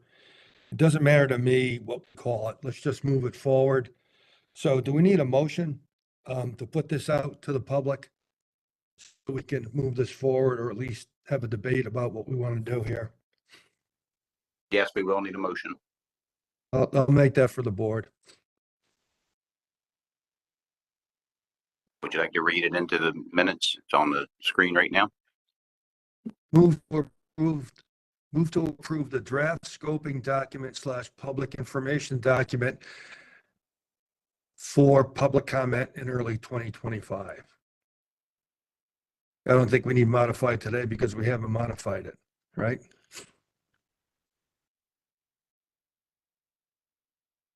Eric Reed, I was just going to second the motion, Mr. Chair. Michael Lisi would like to make a motion on behalf of the council. Second for the council. Anna. Beckwith. Said it correctly. Adam. Thank you very much. I'm not going to oppose moving forward with this, but I do think we've heard substantial conversation around the table today about requests for some modifications. I would defer to staff whether they would qualify those as minor or major. Specifically, there was conversation about the name change. I'm not sure that was resolved entirely, but that would be a modification. I heard multiple requests for some additions to the questions that were added here today. So I would request before we take a vote on this that we come to some conclusion as to whether or not we're voting on this as modified or we're voting on it as presented. Tony. I was going to say what Adam, if you want to include any of the things that people asked for today, we need it to say as modified today.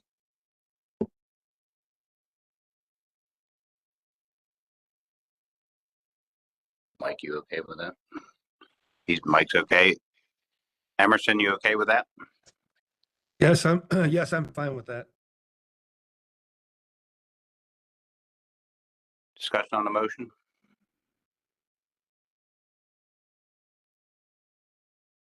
And Emerson, can you put your hand down, please?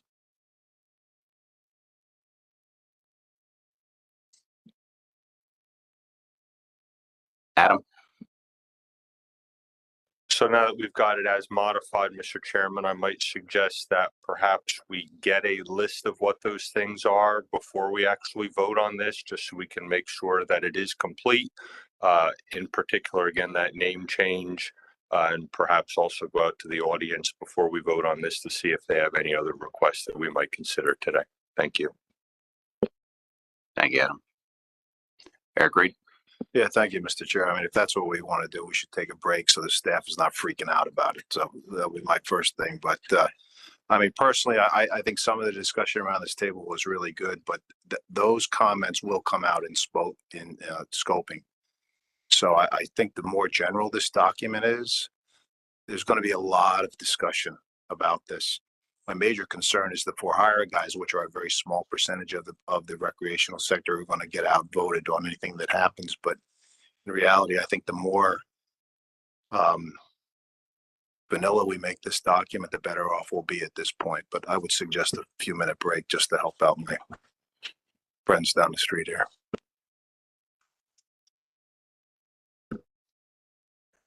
Kylie? I'm going to take a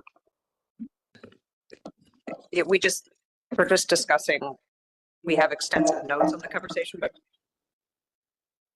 5-minute recess. Be good. Sure. Okay. Let's take 5 minutes and we'll come back.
right, if everyone would like to come back, take your seats, please.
The 1 minute warning. Yep. All right, everybody, please come take your seats, please. We're going to get started again.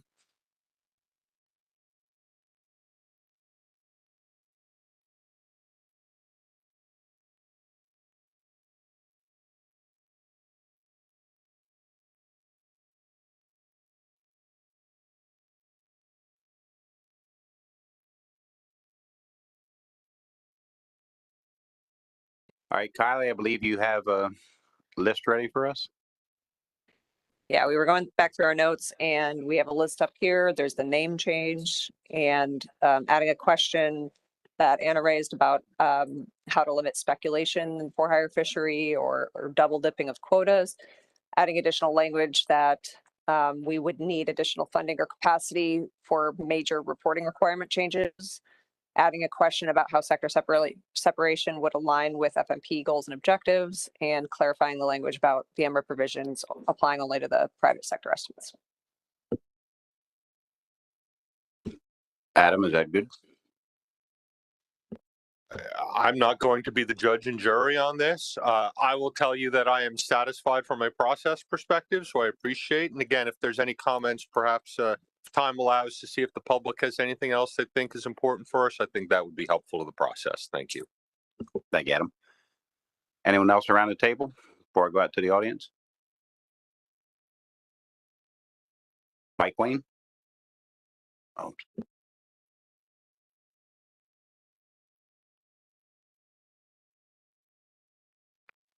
Thank you, Mr. Chairman. I appreciate the opportunity to provide some input here. Mike Wayne with the American Sport Fishing Association.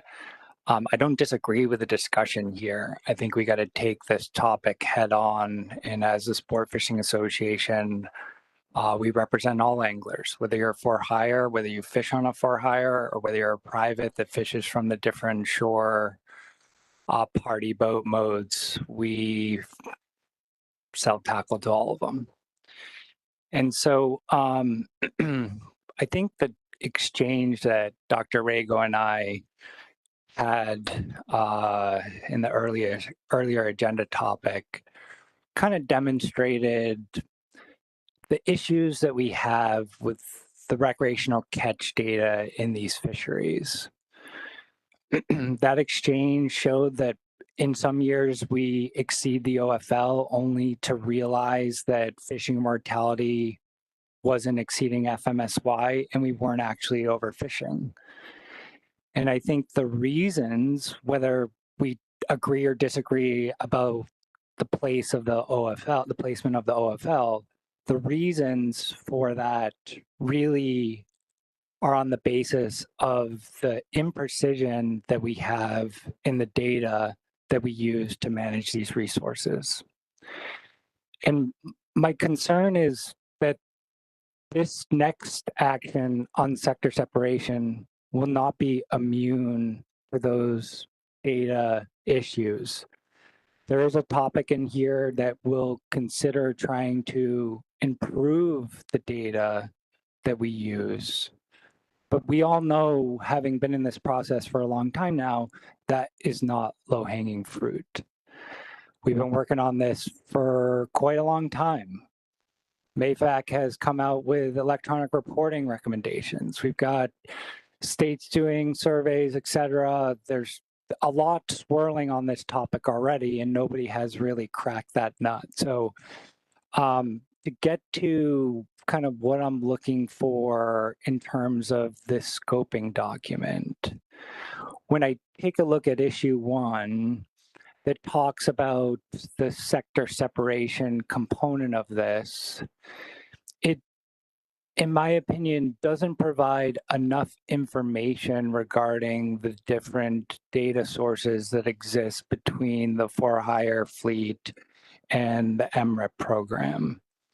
And I believe my understanding is correct that the data are what will be used to drive those discussions. The discussions that occurred around this table about whether there could be separate allocations for the for-hire versus the private angler, that will all be data driven. And I think a better understanding of the different components of the data within that section would help the general public comment on this scoping action. So as an example, it talks about for-hires having a VTR requirement, but I believe that VTR requirement is limited to federal permit holders, and therefore state-only for-hire operators are not required to report through that same system.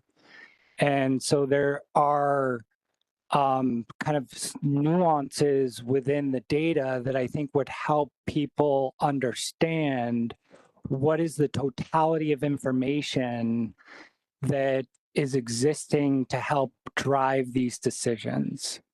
And I think that would help them be more informed. And it can, I think the MRIP side could be improved as well, kind of an explanation of how that information is presented, an acknowledgement of the imprecision associated with that. Of course, VTR is one aspect that is a part of this, but the MRIP data from the for-hire side is also a component that could be used in lieu of the VTRs. So I guess my long-winded point here is I think there is more information that could be added. Perhaps my suggestion is adding it now. Perhaps you want to wait until the amendment is developed to include that. But in my opinion, it would be helpful to have that information in place now instead of later so that people could better understand and comment on the document. I got some puzzled looks when I was talking about the VTR requirements, so hopefully I have those correct. But if I don't, Mr. Chairman, perhaps people on the table can correct that and include it. Thank you. Mike Penny. Yeah, just if we are gonna go with the name change, which is fine, maybe just an additional sentence that reflects that, you know, we'll also be looking at ways that we can utilize the data better, based on once we know what we're collecting, how can we best use this data? Yeah, I think that's within the scope. I mean, Nicola. Thank you, Mr. Chair. To Mr. Wayne's point, I do think that the for-hire reporting requirements section of the supplemental information could use a little clarification about, you know, federal versus state, which states have for-hire reporting requirements, which don't. And, you know, I think a question for that part of it also about what data sources should be used to consider allocations or separate management measures might help draw out some additional feedback of value.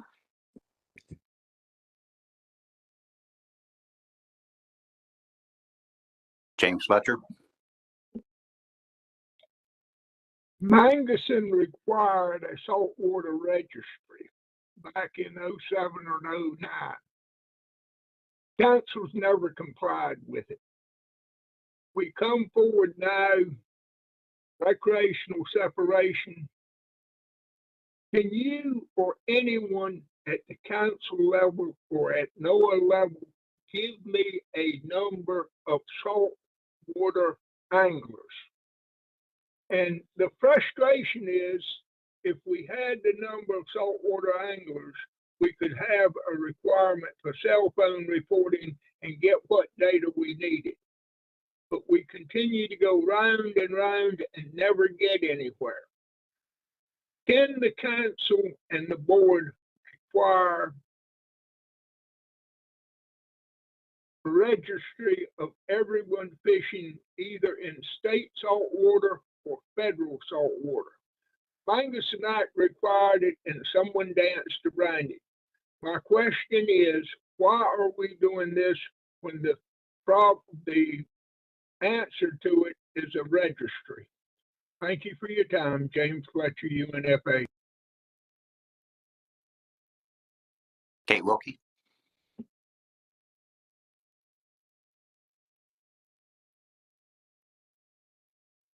Thank you, Mr. Chair. Hi, everyone. Kate Wilkie with the Nature Conservancy.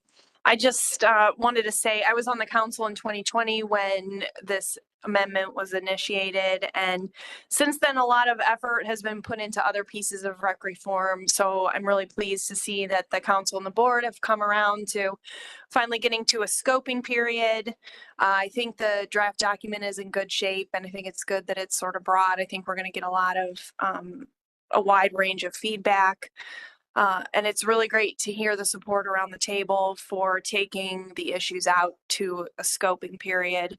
With regard to the name change, I agree with Mr. Pentney. I think how the data is used might be considered as well. So having a note in there about that is important. But just wanted to voice my support and thanks. Julie Evans.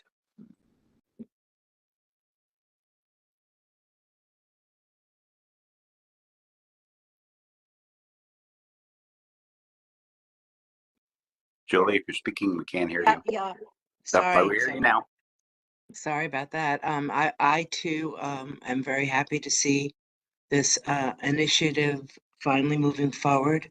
I hope that you will include the Montauk Captains Association in your scoping. I'm sure that they would always be happy to help you on any level. This is something we've been talking about for a long time. And it's kind of like a, early Christmas present maybe. So thank you again for considering this.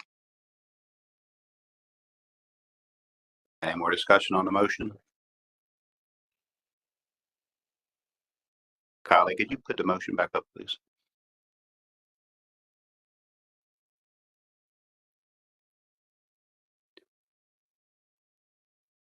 Joe?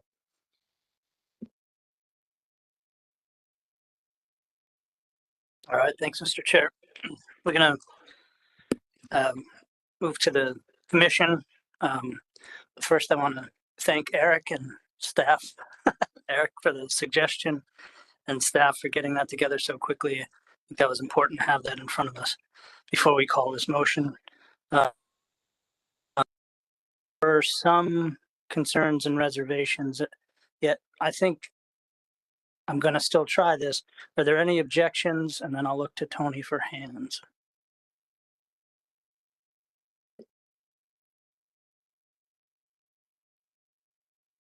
I see no objections.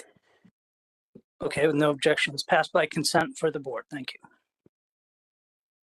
All right, let's see if we can do this the same for the council. Are there any objections to the motion? Any abstentions from the motion? Motion passes unanimously. Kylie, Tracy, anything else to bring before us? You guys got quite a bit of work ahead of you, it looks like.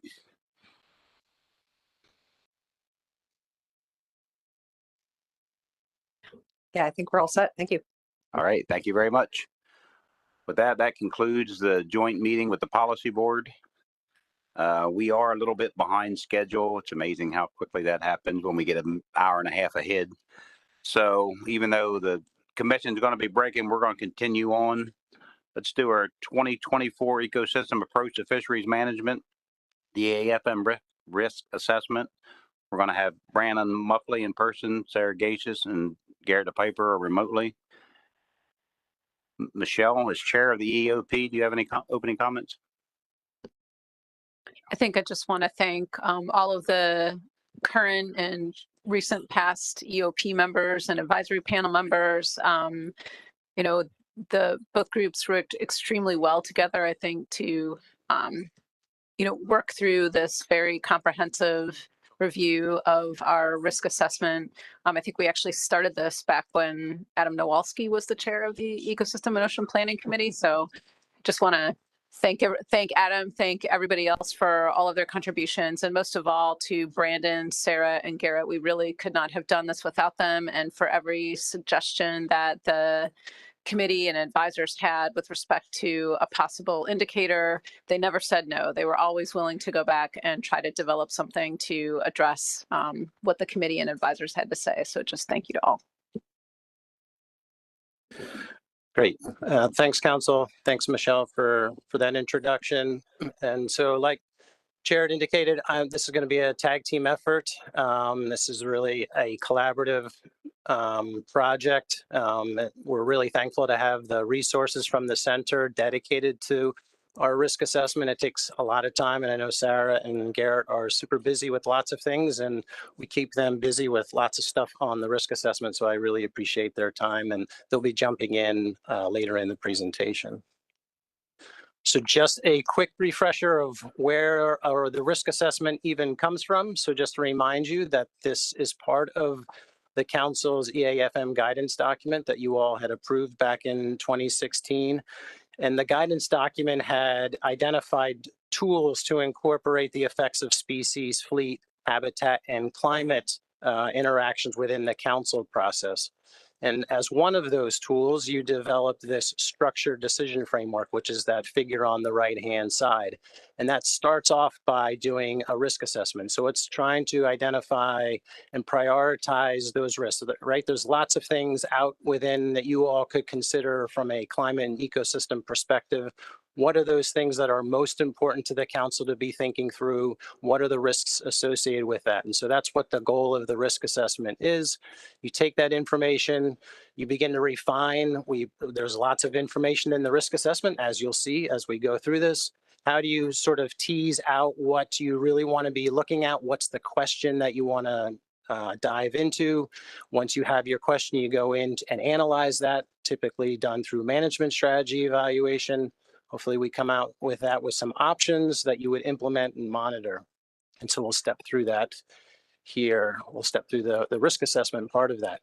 And so I just want to remind the council, I don't plan to go into all of these details, but we actually have gone through an entire loop of that structured decision framework. So we took our initial risk assessment, identified summer flounder as its high-risk fishery. We then built out a conceptual model to figure out what sort of linkages within the ecosystem there are for summer flounder, presented to you a number of questions that we could begin to dive into and analyze. What you all said we should look at is recreational discards in the summer flounder fishery.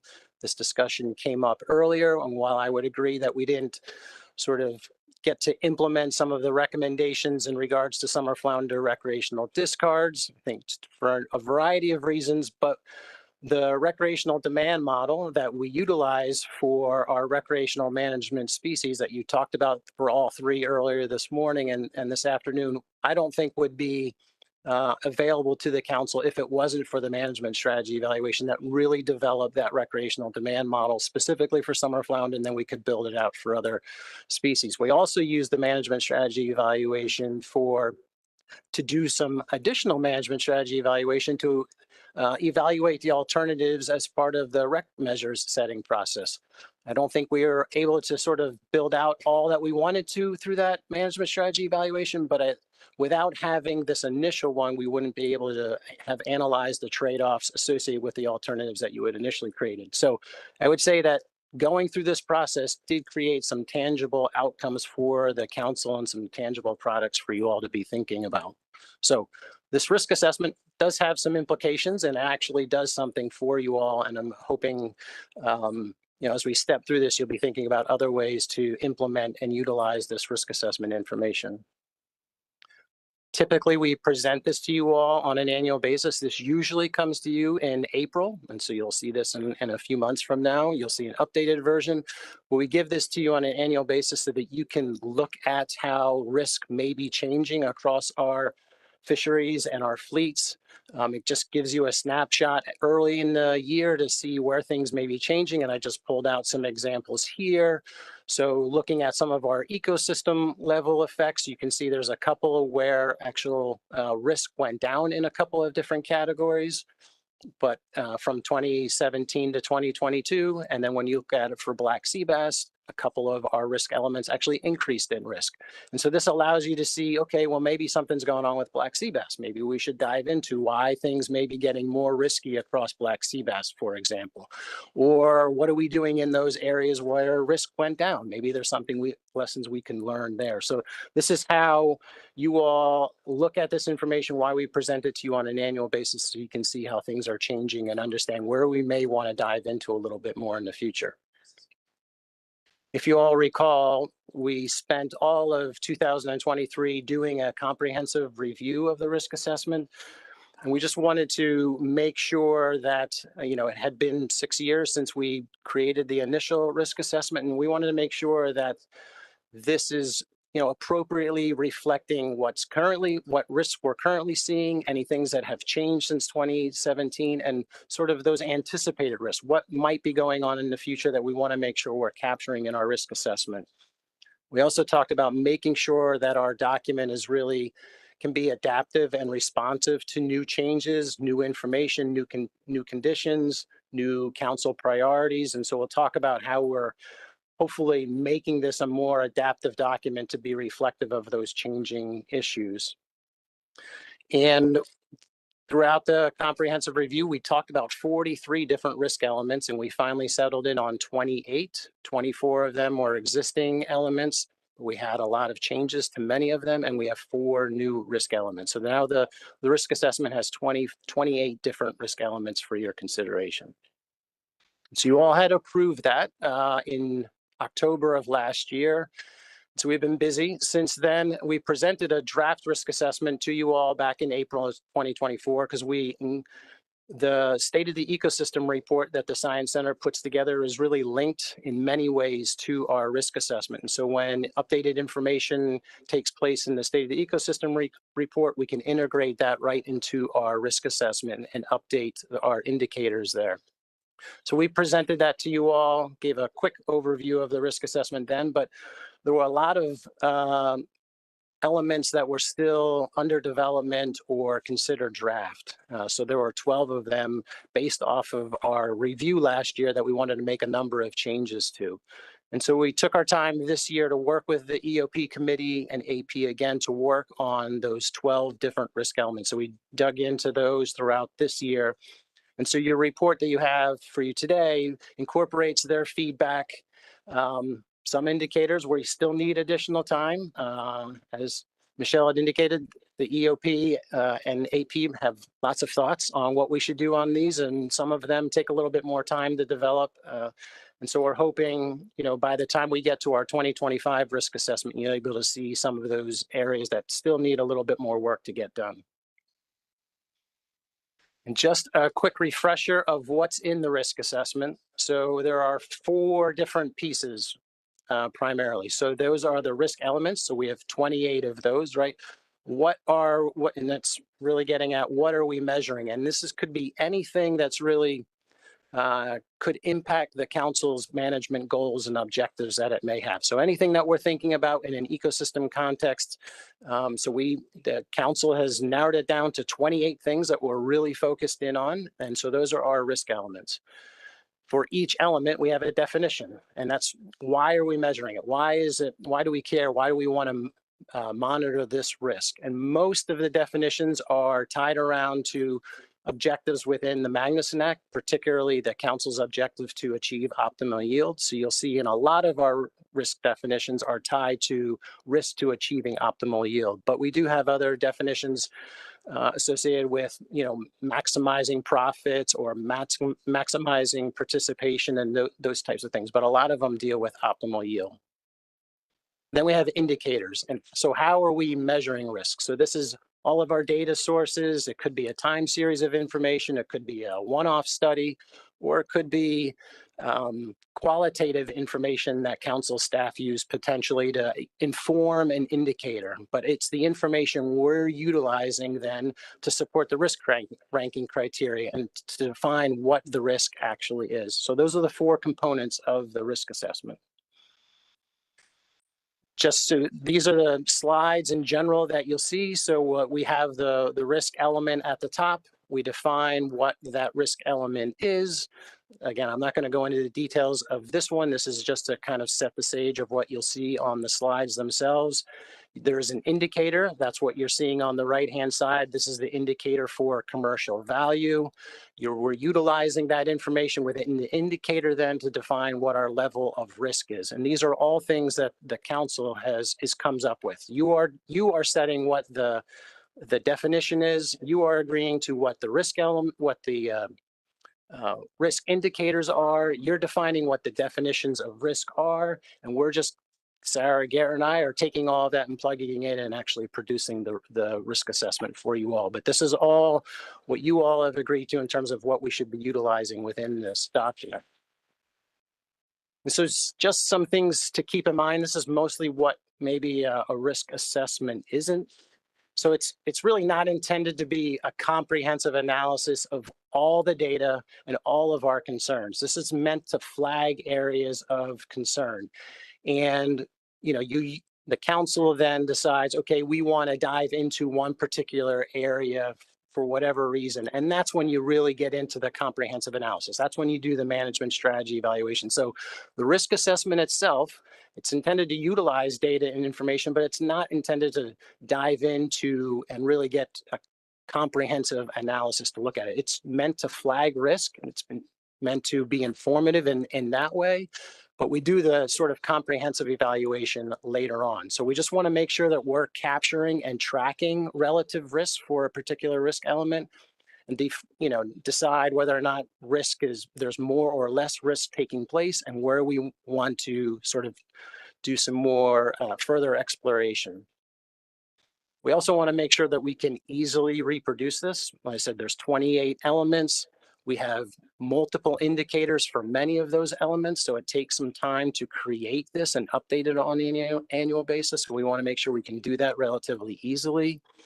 And we also want to make sure that we can revise and update the document going forward. So if there's new information available, new analyses that came out, the State of the Ecosystem report has something new in it, we want to be able to take advantage of that and change as we have new information. So giving you the take-home message up front, this is what your risk assessment looks like. There's obviously a lot of pieces of information here. So we have risk. We broke this into 3 different tables here, looking at the risk elements at different sort of levels. So we have a number of risk elements that are at the species level. We have a number of elements that are at the species and sector level, and then we have that are applied across the entire ecosystem. And so I would say, just standing back generally, I would say that most of our risk is in the green and yellow. So that's good. So it's low risk or low moderate risk. So I think, there's the majority of them there. So I think, positive signs there, but some of those where you see a lot of orange and red tend to be within our distribution shift risk element. That's at the species level. in our discards. There's a lot of orange within our discards, which is at the species and sector level.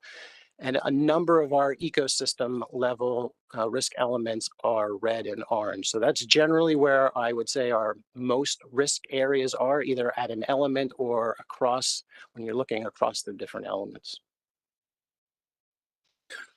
So as I indicated, there are a number of elements that we are still working on. We have updated it since we presented it to the EOP committee back in November where we could. And, you know, we've still going to work on their feedback over the winter and get ready for it to happen, you know, for the 2025 risk assessment. And these are the risk elements that and the indicators that we need to work on are there in blue. There's 8 or 9 of them. So stay tuned on all of these. You'll see more of this in 2025. And I think these are the elements we're actually going to step through. We're not going to step through all 28 risk elements. That would take a while. And all of the details are in the actual report itself. So I think, but we're going to focus in on these because these were the ones that we spent a lot of time with the committee and AP on this year. And so we'll step through some of these and just show you what we've done and what the risk element, what the risk assessment looks like for these. And so I'm going to turn it over to Dr. Gachis to run through the ecological risk elements. Thank you, Brandon. I'm hoping you all can hear me. Trying out a new computer today. Sound good, Sarah? Awesome. Thank you. So like Brandon said, thank you, Brandon, for that great overview. I'm going to go through basically just the sort of ecological elements that are new to this assessment and that we worked through a lot with the committee and AP. So 2 of those are food web elements and 1 of them is a habitat element. So the first one we'll go through here, food web 1 is prey availability, and I'm presenting this kind of as a couple with food web 2, which is predation pressure, because the committee and the AP are very interested in both aspects of food web interactions. So in all previous risk assessments, you did have food web risk elements, and they both related to both prey and predators, but they've been changed quite a bit from the original ones. The original elements just looked at kind of static snapshots and only looked at interactions between council managed species. And the committee and AP were very interested in looking at much broader interactions. So they wanted to know about prey availability for the council managed species that would go across all prey, no matter who managed them. And similarly wanted to understand risks from predation pressure from all predators, not just council managed predators. And so it's I think much more of a broader approach, and hopefully will give you better information on risks. And these are also now dynamic indicators. So we have some time series information to look at here. So we can assess the risk due to change over time instead of just sort of a static idea of like who has what diet composition or something like that. So they should be improvements, but the indicators take a bit longer to develop. And so what I'm showing you here today are just a few of the indicators we currently have. And like Brandon said, we're still working on a few. So for prey availability, the idea is to take each council managed species and look at what it eats and try to characterize the sort of abundance of what it eats as a whole, not individual species. And so what we're looking at are prey abundance, aggregate prey abundance indicators. That is your left-hand column over here in the figure, the ones that have sort of pink around the black lines. Those are indicators of prey abundance, but they are tailored to each species. And we're combining that with the body condition of the council managed species. And body condition is just relative weight at length. So basically, given how long they are they fatter than we expect, or are they thinner than we expect? The condition indicator is something you see every year in the State of the Ecosystem report. So what we're doing is sort of recombining these indicators. And so to just walk you through what this one looks like, you have in the very top row there, you're looking at Atlantic mackerel's prey in aggregate. So that's a zooplankton time series for Atlantic mackerel. It's small copepods. In the top left-hand panel. In the top right-hand panel is Atlantic mackerel's body condition. I apologize for the small print here. This one was done up for the the page, but it's not it's not as great on the screen. Anyway, what you need to know is the body condition up in the yellow zone is good body condition. That's fat and happy. Down in the purple zone, that's poor body condition. Those are skinny fish. And so what we can see is that in recent years, it's a time series that goes from the 90s up through the 2023, I believe. And Atlantic mackerel have had basically pretty good body condition, either in the green or yellow zone recently. The committee wanted to look at the most recent 10 years in particular, but also keep an eye on the whole time series. So the most recent 10 years for Atlantic mackerel is pretty good body condition, even though their zooplankton prey might have a decline in the most recent 10 years. So that you can contrast that with the middle panel there is black sea bass. Black sea bass eat benthic organisms, the stuff that lives on the bottom. So that's a time series in the middle left-hand panel of benthic invertebrates that is not showing a significant long-term trend, but you can see that it's lower now than it was in about the mid-2000s. For black sea bass body condition over on the right-hand side in the middle row there, you can see that they've actually had fairly poor body condition in over the last 10 years, either below average or poor. And these two time series are actually correlated. So that could indicate something that the body condition and the prey are moving together. It doesn't imply what is causing what, but like Brandon said, it could be a flag for something that we'd need to look into more deeply. And the bottom panel there is bluefish. So you've got the forage index, which was presented last year, forage fish index for bluefish, and the bottom left-hand panel, and you see that has a long-term decline. But again, bluefish over on the right-hand side in the bottom panel, a lot of their body condition for the last 10 years has been either above average or good, so in the green and yellow zone. So you can go to the next slide, please, Brandon. So when we went through the criteria, the EOP and the AP wanted to kind of have fish condition as sort of the first criterion, but then really look at what the prey trend as well. And so we came up with a set of criteria here, where basically if you've got good fish condition and you're not that worried about your major prey trends, you're not correlated with them, then you have fairly low risk. On the other end of the scale, if you have very poor fish condition and your species is really highly dependent on a particular prey, or the prey and condition trends are significantly correlated, you'd have high risk. And then the two in between have basically fish condition either being above average or below average, and the aggregate prey either stable or increasing or stable or decreasing. So looking at the three examples we have right now, that would put black sea bass in the high risk category because they are correlated and they have poor condition over the past 10 years. It would put Atlantic mackerel and bluefish in the low to moderate risk category because they have above average condition and the prey is either stable or they do have significant decreasing trend, but the condition being above average kind of pushes that to the low moderate category. So the plan is to go through the other species that we have information for and fill these out for you, as many of them as we can for the 2025 report. But that should give you sort of an illustration of what the plan is for this indicator of prey availability in the ecosystem for the managed species. So the second one is sort of the opposite end, predation pressure. Obviously, folks are concerned about if there's a lot of predation on the managed species. So for this, we looked at a lot of different potential indicators, and a lot of these indicators are actually currently in development by both folks at the Northeast Fisheries Science Center and some of our collaborators at the Gulf of Maine Research Institute and other places. And so I think the committee and AP were interested in basically using the data that's available for each predator, or sorry, for each council managed species on their predators, and whichever these happen to be. So those indicators could just be predator-prey overlap. The next step up would be a consumption index. So if we have diet data from fish showing how much consumption there's been for each of the council managed species, that could be something we used. And I'm showing you indicators there, again, for Atlantic mackerel on the left, butterfish in the center, and longfin squid on the right. And you can see that there are increasing trends in consumption for butterfish and also a recent one for Atlantic mackerel, but no trend for longfin squid.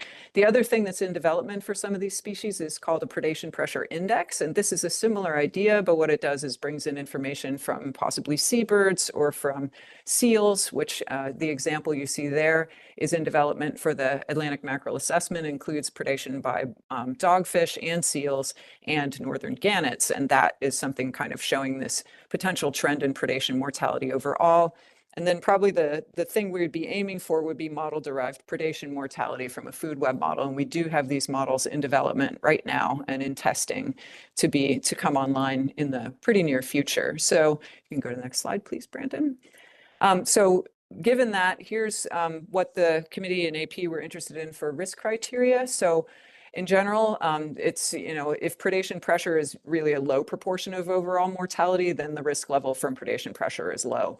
And the two species we have in that category right now are ocean quahog and surf clam. The current models that we have in development suggest that they have less than 10% of their mortality from predation.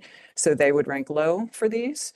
And then you proceed through the risk criteria. A high level of risk would be either you have increasing overlap or increasing consumption or increasing mortality trends, where predation is a high proportion of overall mortality. None of the things that we've been able to look at so far are in that category right now. But what we do have, so for Atlantic mackerel and butterfish, you saw those increasing trends in the consumption. And that combined with the predation being probably at least a moderate proportion of overall mortality for those two species, being classified as forage species, they'd be in the moderate high categories, whereas longfin squid, there was no trend in that consumption, so they'd be in the low moderate category. So again, we'll do our best to get more information on the other species here for 2025. And then the last one is the one that needs the most work right now. So when we're adding an offshore habitat component, the risk assessment has had an estuarine habitat risk element for the whole time, pretty much. And offshore habitat was explored initially, but we didn't feel that we had good indicators at the time. And so there's a great deal of interest in bringing this back, especially with the level of habitat dynamics that we're seeing out there in the ocean. And so what the EOP committee and AP would like to do with this one is really tailor offshore habitat indicators for each managed species. And the way we would do that would be using some of the ecosystem and socioeconomic profiles that are coming online for a lot of the research track assessments right now. They bring in a huge amount of information on ecosystem effects on the stock and ecosystem drivers.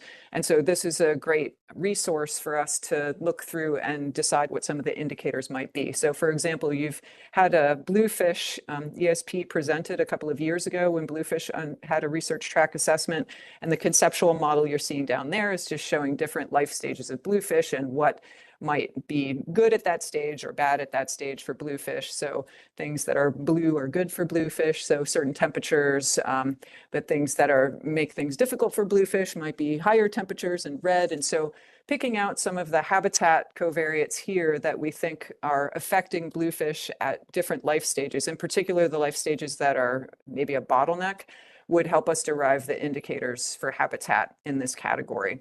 And then you see the risk criteria that would be applied there. Basically, we'd have multiple habitat measures for each species.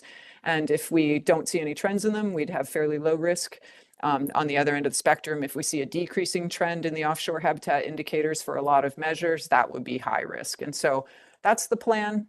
We do have a contractor that should be coming online to help us with this. So we hope to make a lot of progress on this before we present to you in April of 2025. So that's all on this category. And I think I'm trading off to Garrett now. Thanks, Sarah. Can you all hear me all right? Sound good.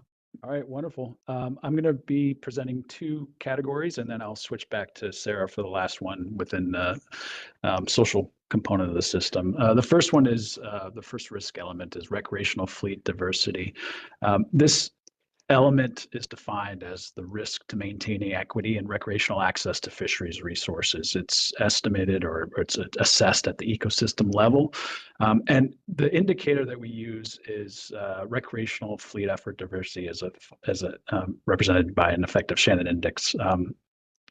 This specific indicator has been presented to the council within the State of the Ecosystem Report since 2019 and was adopted without any changes by the Ecosystem and Ocean Planning Committee and AP. The intent here is really to assess, changes in effort diversity. So as one of the previous commenters indicated in the last topic, we know that diversity is changing with respect to effort in the recreational fleet, and that's primarily driven by the contraction of party charter and the expansion of shoreline fishing. And that's what you see represented in this indicator in particular.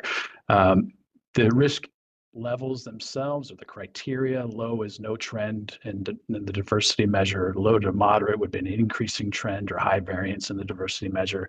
Moderate high would be a significant long-term downward trend in diversity measure, and a high level would be significant recent downward trend in the diversity measure. And from the indicator that's presented on the left-hand side of the slide, you can see that there's a significant recent downward trend in diversity. And so this score is high with respect to the criteria. Next slide, please. The next indicator that we'll be looking, before we switch, the committee and AP also asked us to assess any potential changes in discarding within the recreational fleet. The intent here was to assess whether we could assess whether there were changes in the preferences around recreational fisheries, for recreational fishing. In particular, whether there's been a shift from fishing for food to fishing, catch and release, basically. Ultimately, so we developed on the AP and the committee's recommendation a discard ratio. That's just discard overall catch on recreational trips, and it's decomposed by the different modes: party charter versus private boat versus shoreside fishing.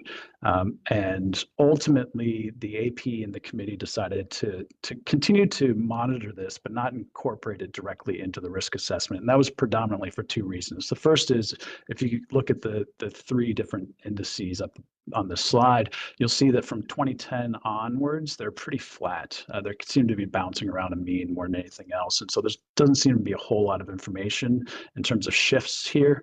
The second reason that this was kind of put on a back burner was that although the intent was to see whether individual preferences were shifting across time, realistically, with this indicator, you can't say whether the driver here is shift in preferences versus, say, regulatory discarding.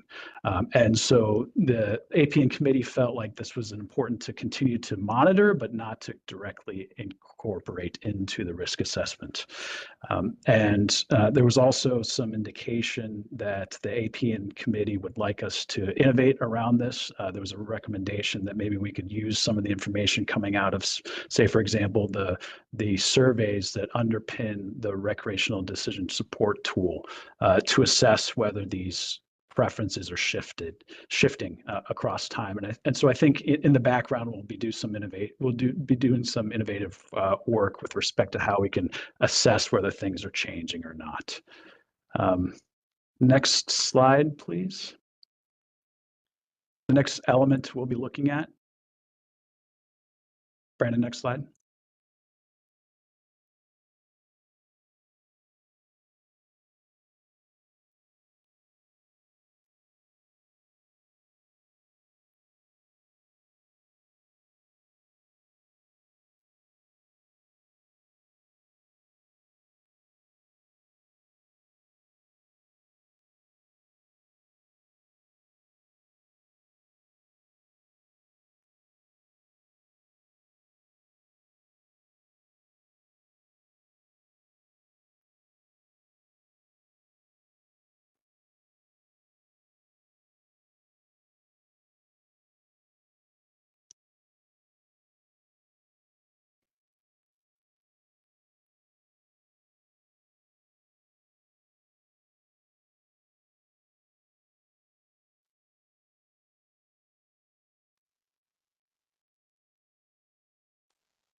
Garrett, can you hear us now?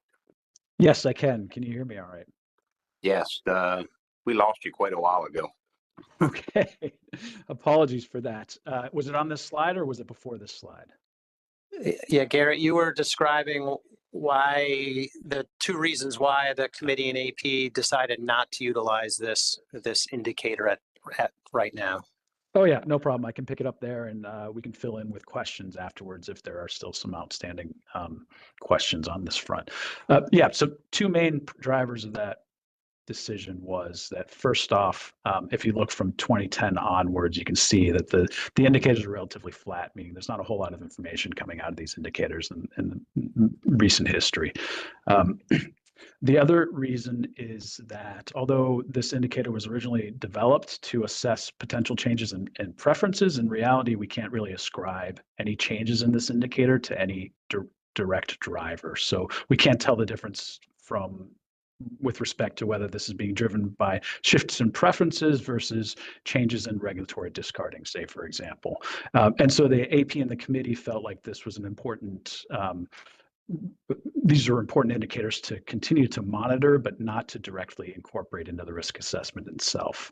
And so I think there's also some interest on the side of the AP and the committee to also innovate around this. One example of a suggestion that came out of the committee was looking at whether we can assess changes in preferences from information such as that underpins the recreational decision support tool for summer flounder, scup, and black sea bass, because explicitly, actually, that model is built on preference information, at which we can potentially utilize to assess changes across time.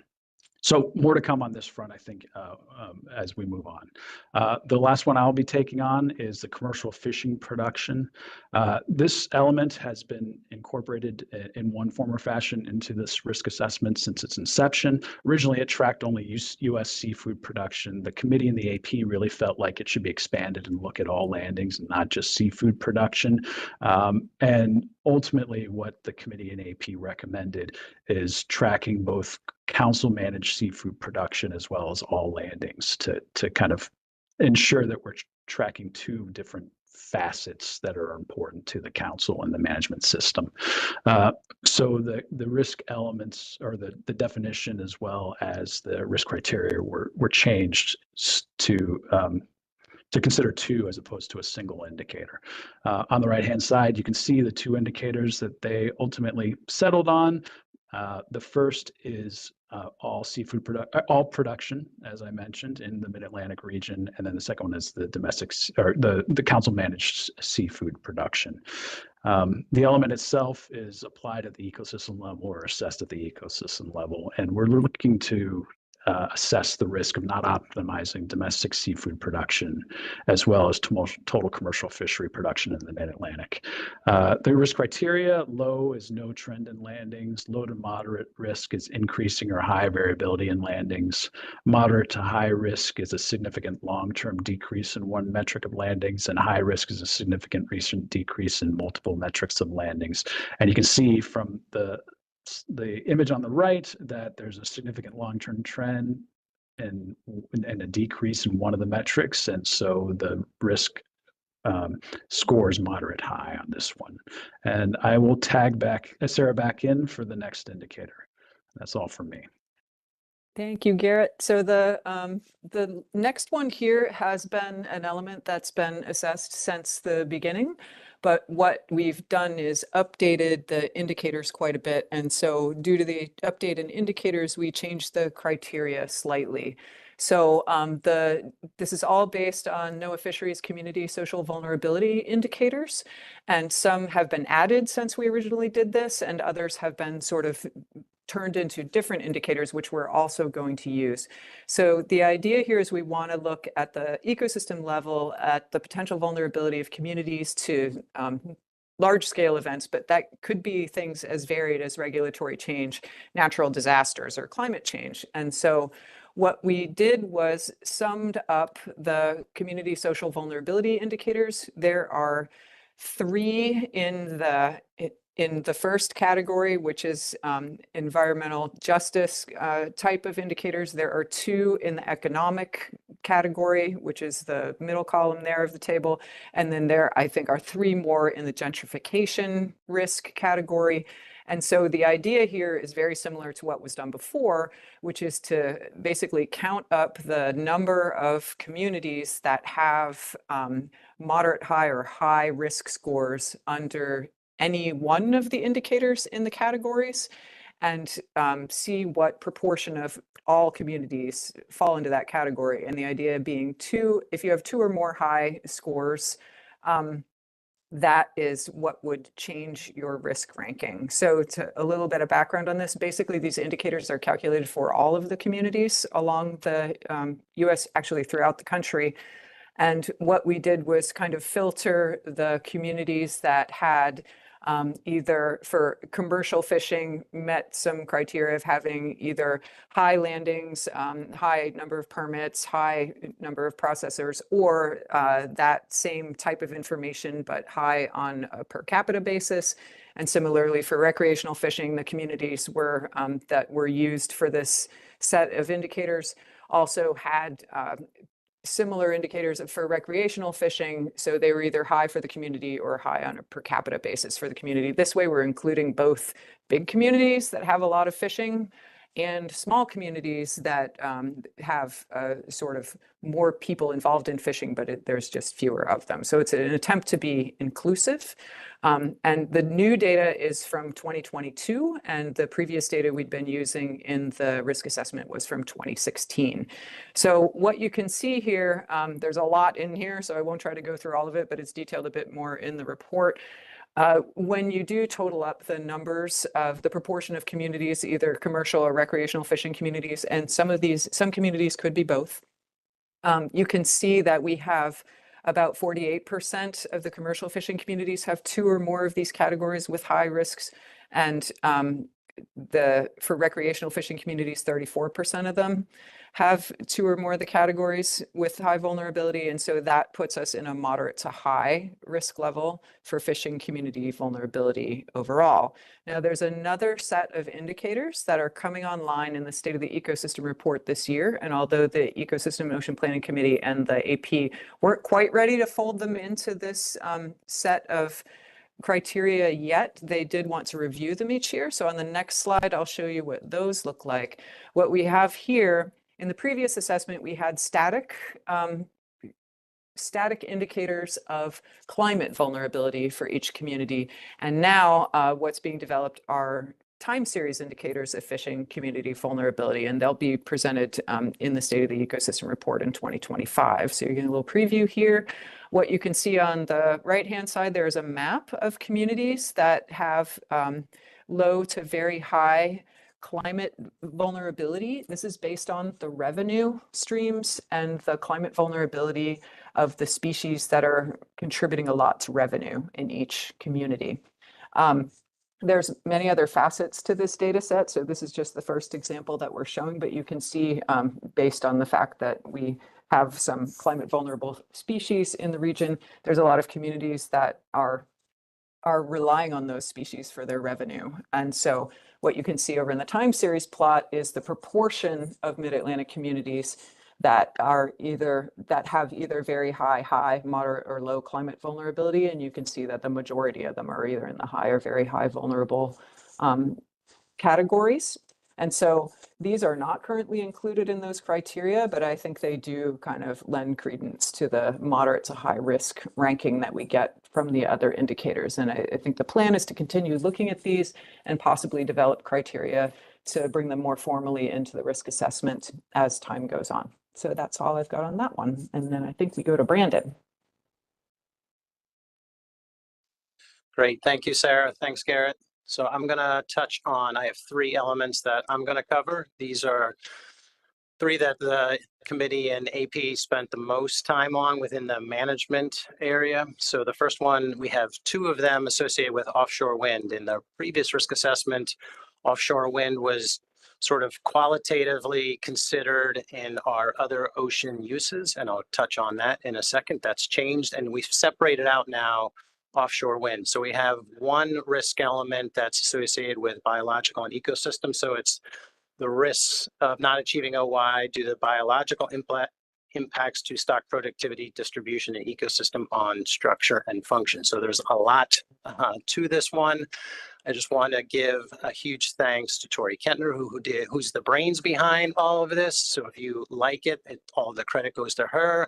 I gave her all the directions. So if you don't like it, it all comes to me because I was sort of telling her how we should analyze all of this information and think through all of this. So, but without her help, I think we never would have gotten to where we are with these three risk elements that I'm presenting to you here.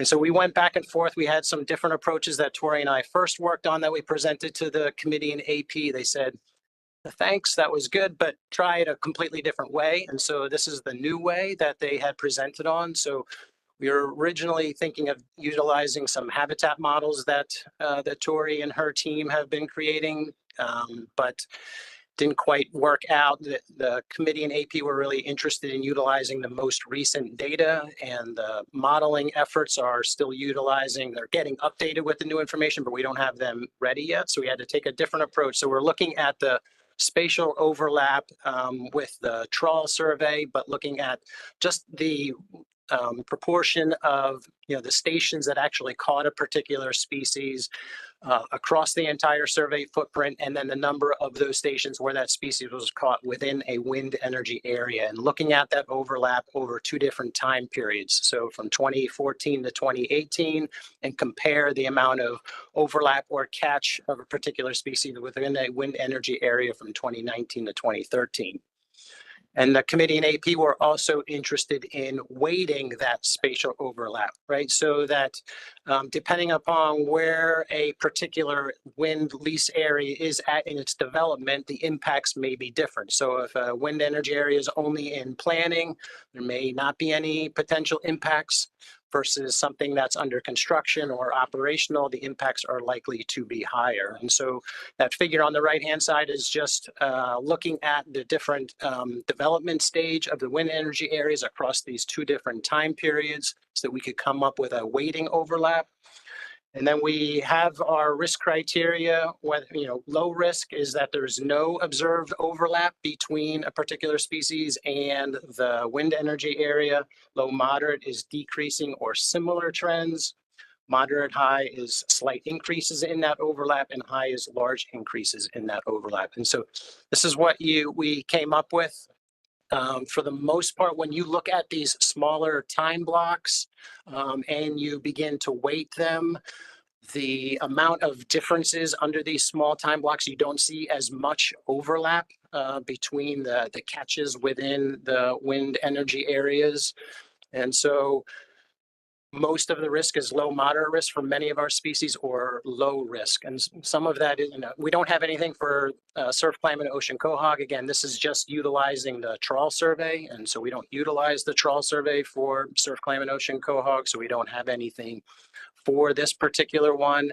And you'll see low risk for some of those other species. Tilefish, we don't catch a lot of tilefish on the trawl survey. So there's not a whole lot of information there to tease apart that spatial overlap. So that's really why those species are ranked as low, just because catches from the trawl survey are really low. But as we move more towards a modeling approach, I think we'll get a lot of changes in terms of how this risk element has actually functioned and looks.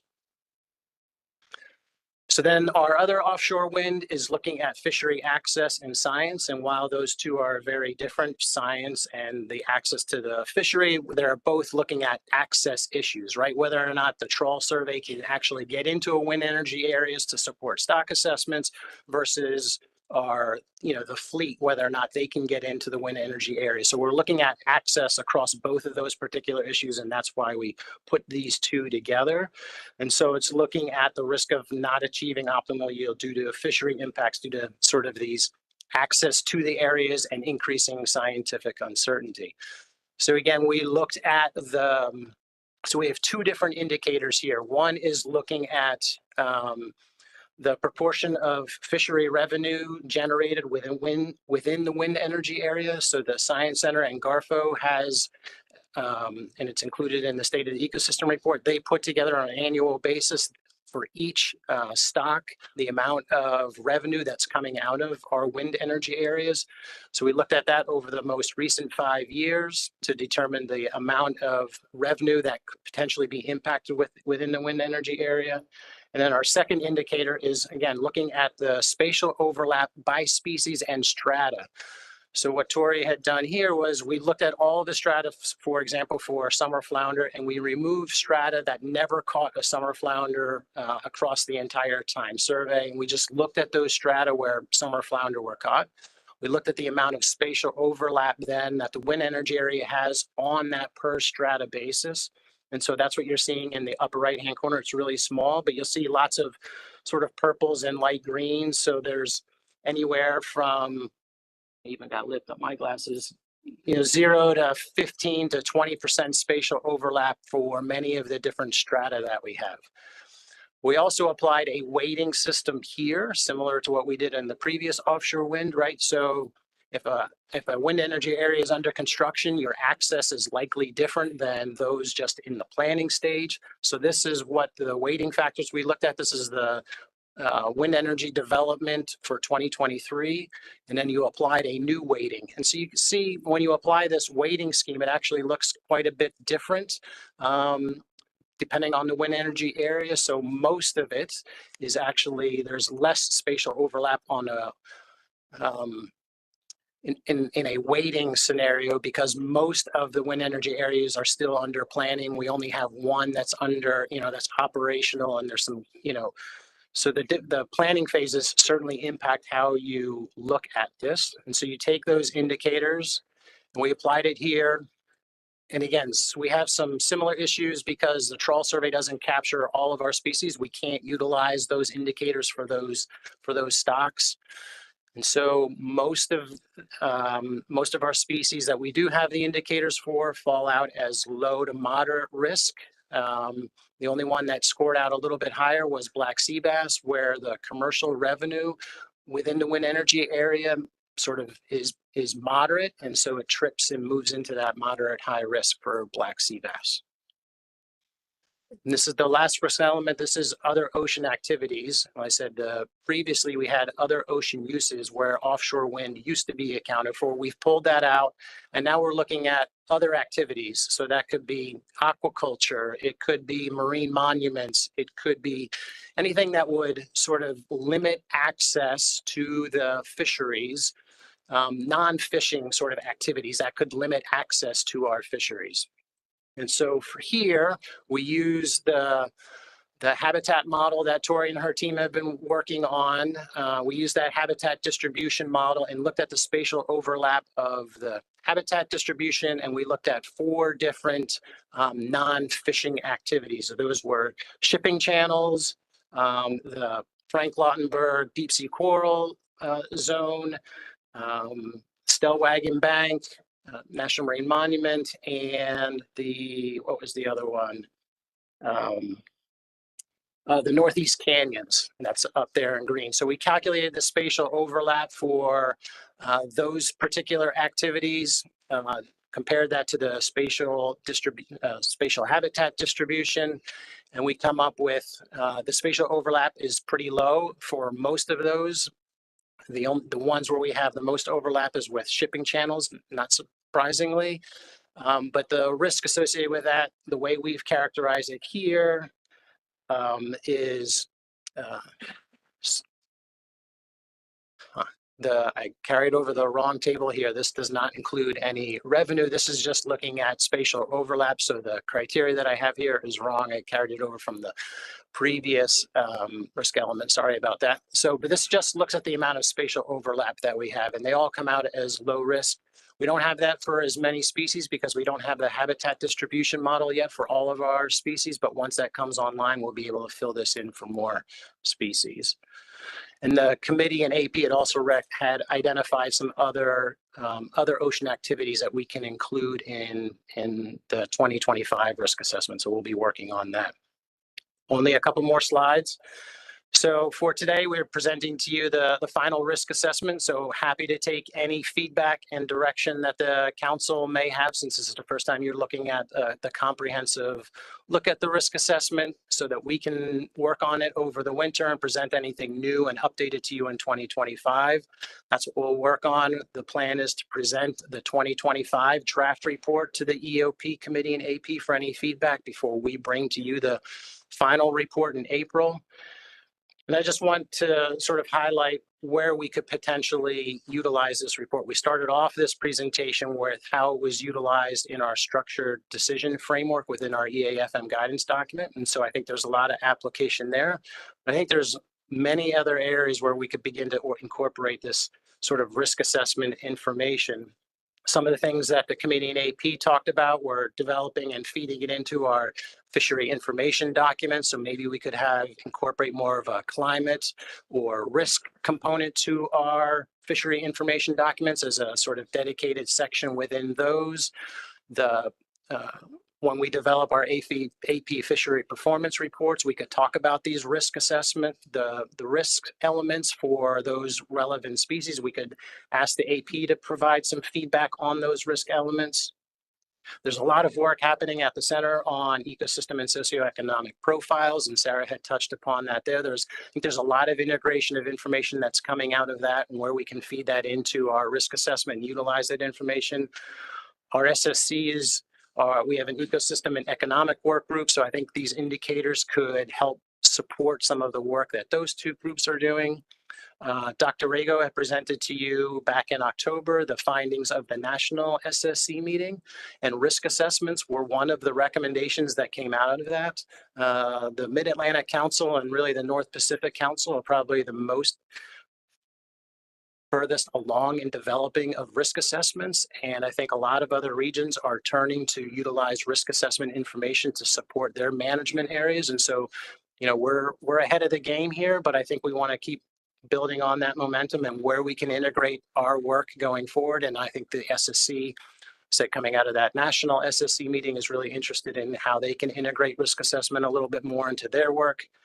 And then we have one of our Inflation Reduction Act projects is operationalizing ecosystem and habitat indicators into management. So we have done a lot of work already. And so we have a good foundation in which to build off of and develop this IRA project. And so one of those areas is, do we want to think about utilizing indicators and elements within our risk policy? And maybe there are tweaks that you could do, implement more or less risk depending upon these risk elements that we have. So things to be thinking about, but I think there's a lot of momentum here to build upon what we've done and integrate this information into more council products than what we actually utilize it for so far. And so just for today, there's no specific action from you all, but happy to take any feedback that you may have in terms of how we can continue to improve the document, particularly for 2025. If you have any thoughts in regards to where we could utilize this information going forward, open to that, and so that I can continue to work on that kind of work as we continue to move forward. So happy to take any questions, Mr. Chair. Thanks. Thank you, Brandon. Any feedback we want to give back? Michelle. Thank you, Mr. Chair. And just quickly, because I know we're behind schedule, but I think one of the other places where we might be able to use some of this information, I was just thinking about the affected environment sections of our amendment documents. That might be another nice place to incorporate some of the risk. And then the other thing I was just going to suggest, I think depending on how the habitat modeling work goes that Tori's working on, I would encourage consideration for the first offshore wind risk element of, the biological overlap. There are several offshore surf clam fishing industry. And so I think it might be useful to look at the surf clam survey, again, just depending on how the modeling effort goes, to try to bring surf clams into that overall risk table. Thanks.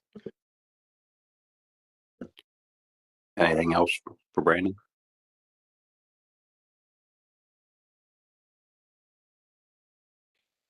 Seeing no more, thank you very much, Brandon, Sarah, and Garrett. And we'll look forward to seeing you again in April. that correct? All right, thank you very much. Let's move on to our final agenda item for today, the 2025 spiny dogfish specifications. We'll be looking to adopt the 2025 spiny dogfish specifications and the 2026-2027 specifications will be addressed next year. So let's just work on this coming year. Jason, are you ready? Yes, thank you. Okay, so basically going to walk through. We started we discussed spiny dogfish last council meeting. There was a council motion that required some revisiting, so we're just going to do a brief overview of how we got to today. First, assessment summary. Assessment data terminal year was 2022.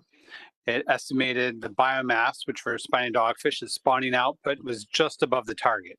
And biomass for spiny dogfish is measured in spawning output or pups, millions of pups. So we're basically at the target, but the assessment found that we have lower annual productivity, mostly due to fewer of the kind of biggest females, at least through 2022. It's not just a survey that sees this, it's across landings and discards also. It's not to say that there are no spiny dogfish out there. The total biomass is still substantial, over 700,000 metric tons in 2022. So again, current productivity is supporting ABCs with the council's current risk policy around 7,500 metric tons at the target biomass, but predicting the future is really uncertain.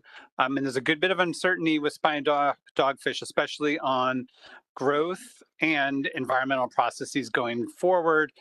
So the future productivity is uncertain. So we're at, again, around 7,500 metric tons for ABC sustainable catches now, but we'll see what happens going forward. So fishery performance, as the stock recovered in the 2000s, quotas went up and kind of kept pace with landings, kept pace with quotas. But then since 2012 have been dropping off, landings have been, and participation for vessels. So this is this year in blue and last year in orange. The terminal data point is also almost always on Garfo's website, a partial week report. This quota line was reduced by a little over £1 million due to an overage in 2023. That's already been paid back in 2024. Normally there's like a year gap, but because of how some of the rulemaking went with spiny dogfish, NIMS did it this year. So you can kind of see that, you know, we're fairly similar as last year, data through last week. The advisors there, you know, you have their report, but a brief overview. They really emphasize there's a lot of things with this fishery that affect both participation and landings, not just spiny dogfish abundance. They don't see big abundance trends. They see a lot of variability. They really keep highlighting that kind of the roller coaster of science and management really hurts fishery. Losing the last processor will destroy the fishery. And that quote has persisted through a couple of reports where they really feel like they're kind of at a threshold where this fishery could go away. So the assessment and the info doc and the AP information goes to the SSC, kind of 2 rounds of SSC here. This is the first round. Generally, the SSC is producing ABCs according to the council's risk policy. It addresses scientific uncertainty in buffers. Basically, the smaller the stock size, the larger the buffers and smaller quotas you get. So on the initial first run, we had a redo of projections because we had some data updates that were in the projections. Didn't change spiny dogfish biomass a whole lot, but did change the ABCs. So for stock like spiny dogfish, just above the target, the council's risk policy wants a 54% chance of not overfishing. To achieve that extra 4%, and the ABC is lower than the overfishing level. And again, it's that 4% extra is what causes that buffer here from instead of 50-50, 54% chance of not overfishing. And we're just looking at 2025 today. we'll mention 26 and pass that a little later. So the monitoring committee takes the SSC results, and the monitoring committee is really trying to weigh, maximizing the available quota with not having overages, because overages have to be paid back in this fishery. Don't want to disrupt future fishing years. Canadian and recreational landings are pretty simple. They're small amounts.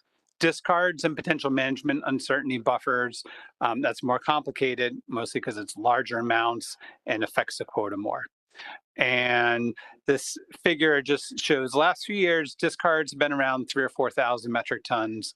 But if you look over the past decade or two, we've had some years of much more substantial dead discards above 7,000 metric tons, i.e. as much as our entire ABC right now. So no great options in terms of accounting for all that given impacts in the fishery. The monitoring committee has limited flexibility, trying to make recommendations to avoid overages. During that meeting, industry flagged that, if you're setting aside large buffers, large set-asides, it's not going to be viable for continued existence of that last processor and therefore the fishery. And they know there's an assessment coming in 2027, but waiting that long isn't helpful from their perspective. So the monitoring committee had a couple options that then went to the Spiny Dogfish Committee.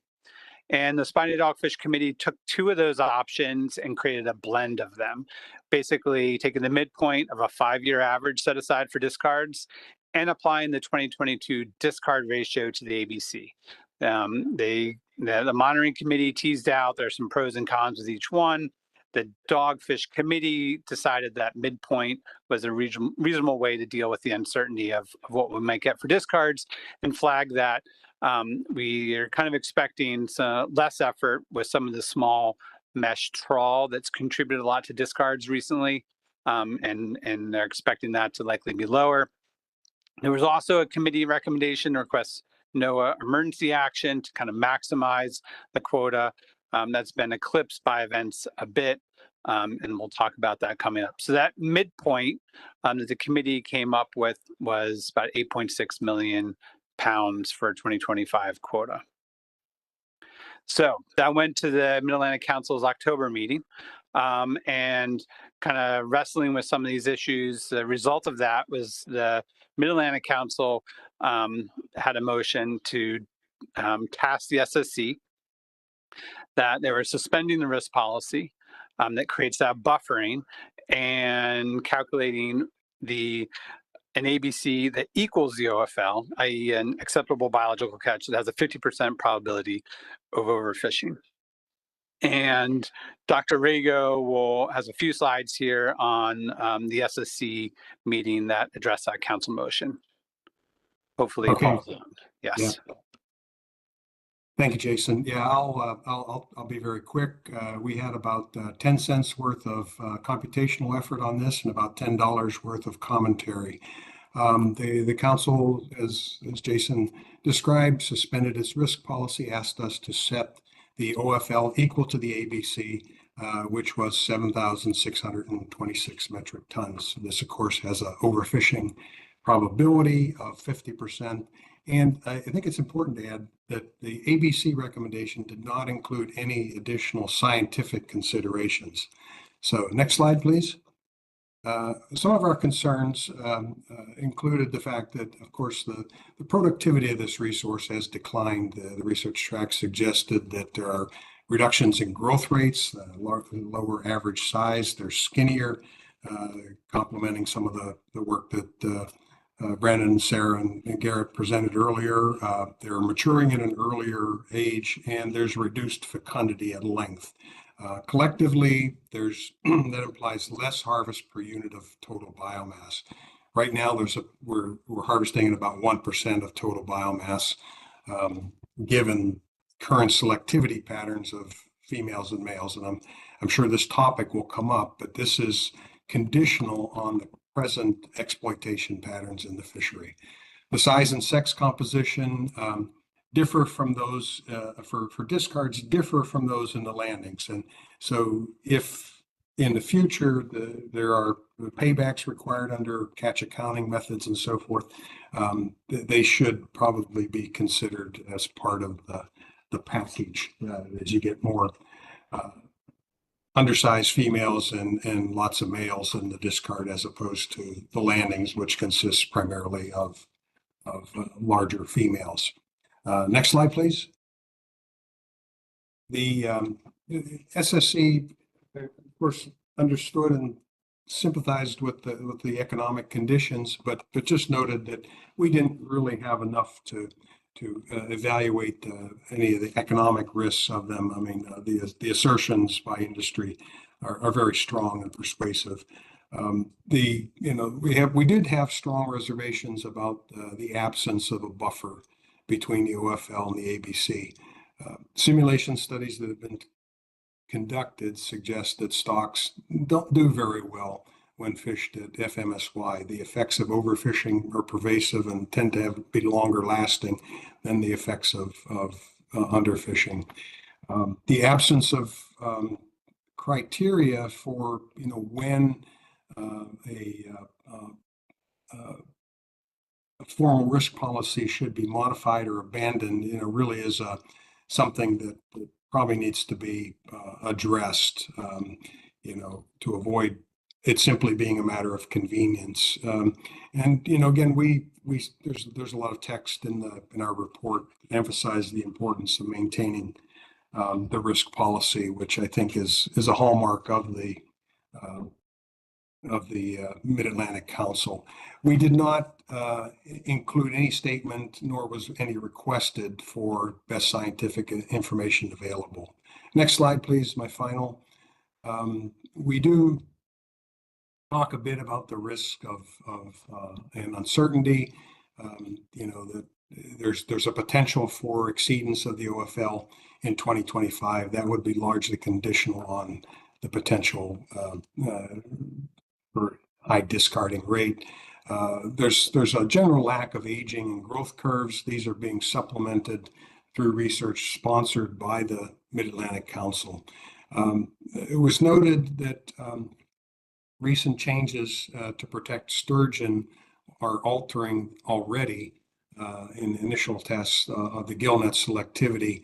But that type of information is important to consider in the future, but it will not be reflected in the assessment immediately. So there'll be a little bit of a lag on that.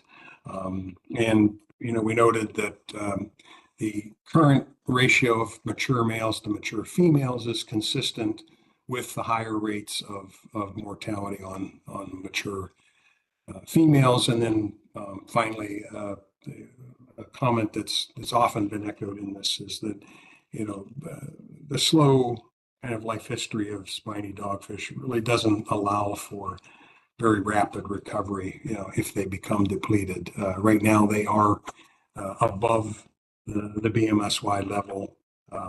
So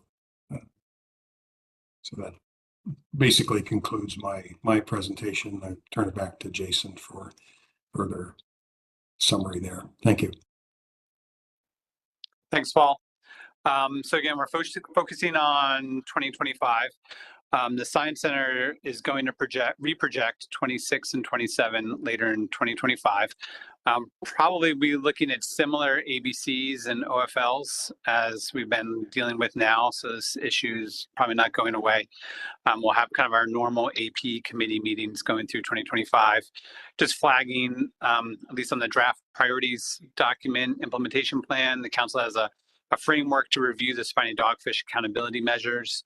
There may be some circumstances, as with kind of set up for some other fisheries, where the pound for pound payback with spiny dogfish may not always be necessary, and we'll kind of evaluate some different options. And then again, we'll get another assessment in 2027. We're on a 4-year cycle for spiny dogfish specs. Then that would be used for 28 to 2031 specifications. Most likely that 27 assessment would consider data through 2026. So there was a staff recommendation kind of looking at the council's prior action and the SSC's input taking the midpoint of that to try to give some additional quota to industry there and retain some uncertainty buffer. That midpoint results in about a 9 million pound quota, and that's the midpoint between the SSC's average ABC and the OFL. And then the OFL is about a 9.3 million pound quota. New England met last week, just the scheduling of the meetings. They went first. Usually the mid goes first. New England Council passed a motion to set the ABC equal to the OFL, 7,626 metric tons, and retaining the committee approach for their other specifications. They did do a roll call vote for that, and it was a unanimous vote at New England. So these are, I think, the two likely options for discussion here. Staff ABC on the left, ABC equals OFL on the right, and I'll stop there. Thank you. Thank you, Jason. Question for Jason? Peter? Thank you, Mr. Chair. Thanks, Jason. I had the privilege of seeing this presentation last week also. And I'm going to ask relatively the same question. On your slide number 5, it looks like maybe 2012 there was a peak in the fishery, and I'm just wondering what the catch was during that time period in comparison to what it is today. Thanks. Yeah, I'd have to double check exactly 2012, but during that period of increase there from say 2000 up to 2010 or so, yeah, I think total dead catches were around 10,000 metric tons during that period of kind of substantial increase in biomass. And I think that gets to this kind of uncertainty about productivity. All indications are that there's that we would not see another increase like that. But again, not so long ago, the stock increased substantially. It catches averaging around 10,000 metric tons. But I think Devora Hart, the lead assessment scientist, has said also that because of the uncertainties with growth, there is a lot of uncertainty about the reference point, which means there's uncertainty about productivity. So we'll get an update on that at the next assessment.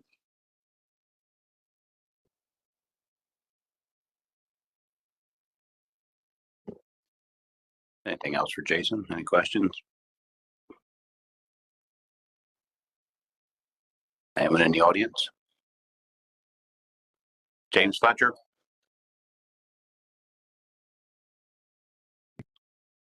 Jason, given that the survey by National Marine Fisheries only covers from Hatteras north, and given that there's roughly 54,000 square million acres, 54,000 million acres,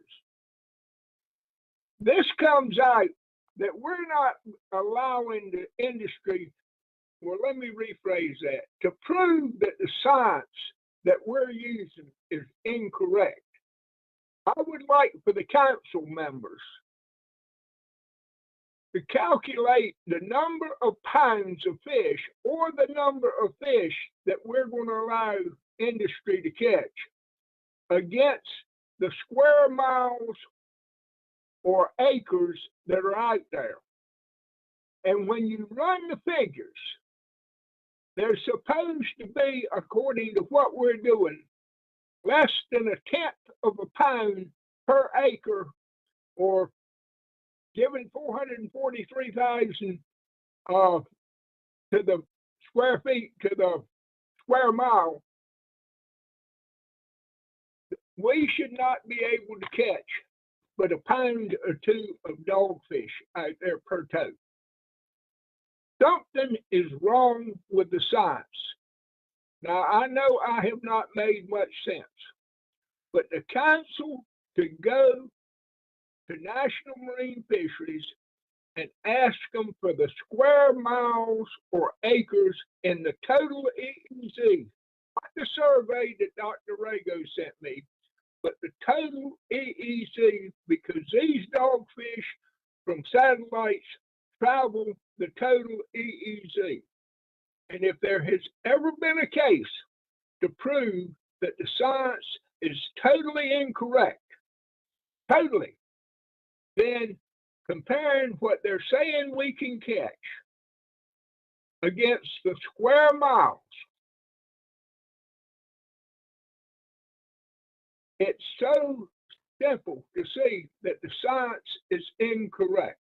Now, how it got that way, I don't know, whether it was from the surveys, whether it was intentional or not.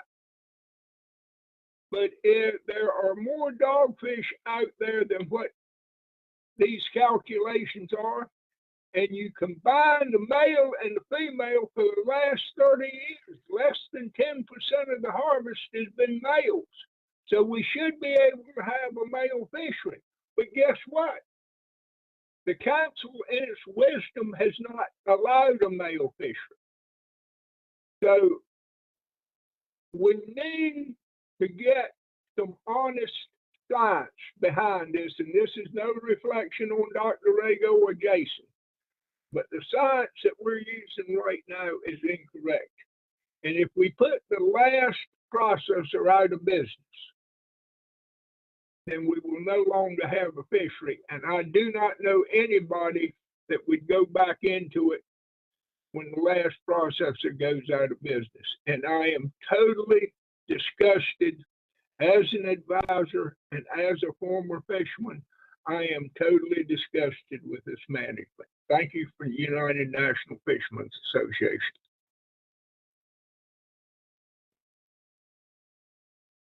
Any more discussion? Sonny? Yeah, thank you, Mr. Chair. I believe we have a motion I'd like to present.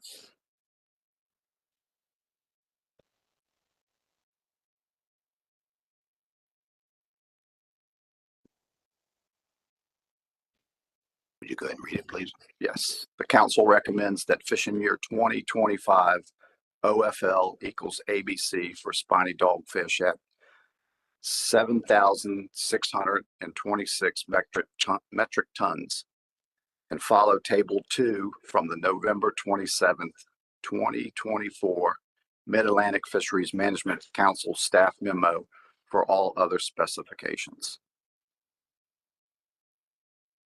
Joe Grist with a second.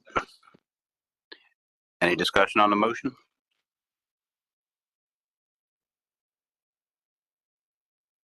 Chris? Thank you, Mr. Chair.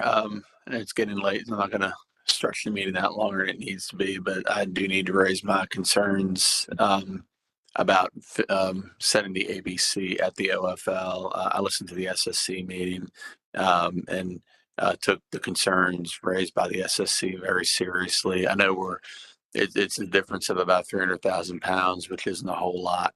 But just the process that we're using to step away from our risk policy definitely needs to get formalized in the future. And I do worry about just the precedent when we get situations like this where we basically take risks that we wouldn't take otherwise. So for that, I'm going to be voting in opposition. I'd much rather see the staff recommendation go forward, just as at least a little bit of buffer and maintaining some of the guiding principles that we've received from the SSC over the years about the risk of fishing at the OFL level. Thanks. Any further discussion on the motion? Are we ready to call the question? Let's go to, I'm going to go first to the audience one more quick time. John Whiteside. Yes, thank you. I've spoken at all of these different meetings as it's gone along. I would urge you to follow the New England Council and vote that the ABC equal the OFL. The additional pounds will help offset what is expected to be an overage when they recalculate the discards for 2024 in 2025, and that, discards exceeding the TAL. I respectfully disagree with the statements made that the females are smaller and that they're skinny. There's been testimony that contradicts that from the sole processor who receives the fish, and it far eclipses the tiny dockside sampling. Last point that I made at the New England Council is that fishermen who've already changed their gear, and I believe Jason said this, to comply with sturgeon framework are seeing smaller fish because the larger females are bouncing off the small gear, and that in the very near future, the models are going to need to be changed to incorporate this. Otherwise, they'll incorrectly conclude that the females are smaller and they're not. So please, I urge you to pass this. Thank you. Okay, with that, John, if you'd put your hand down, please. All right, with the people around the table, we're going to vote by hand. Just raise your hand. Anybody online, we will count your votes online. We have a motion before us. All in favor, raise your hands.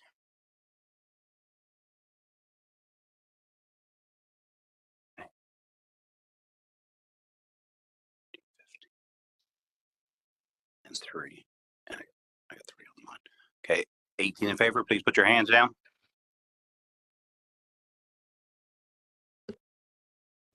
Any opposed? 1. Any abstentions? Motion passes 18-1. Jason, do you have anything else to bring before us? No, thank you. All right, with that, thank you very much. And Chris, you probably have an announcement. I do have an announcement. We have hospitality this evening. It's in room 632. Everyone's invited. See you there. All right, with that, we got back on schedule again. With that, thank you all very much, and we back here. Everybody wear their Christmas best for the photo at 9 in the morning, so don't be late. All right, see you in the morning.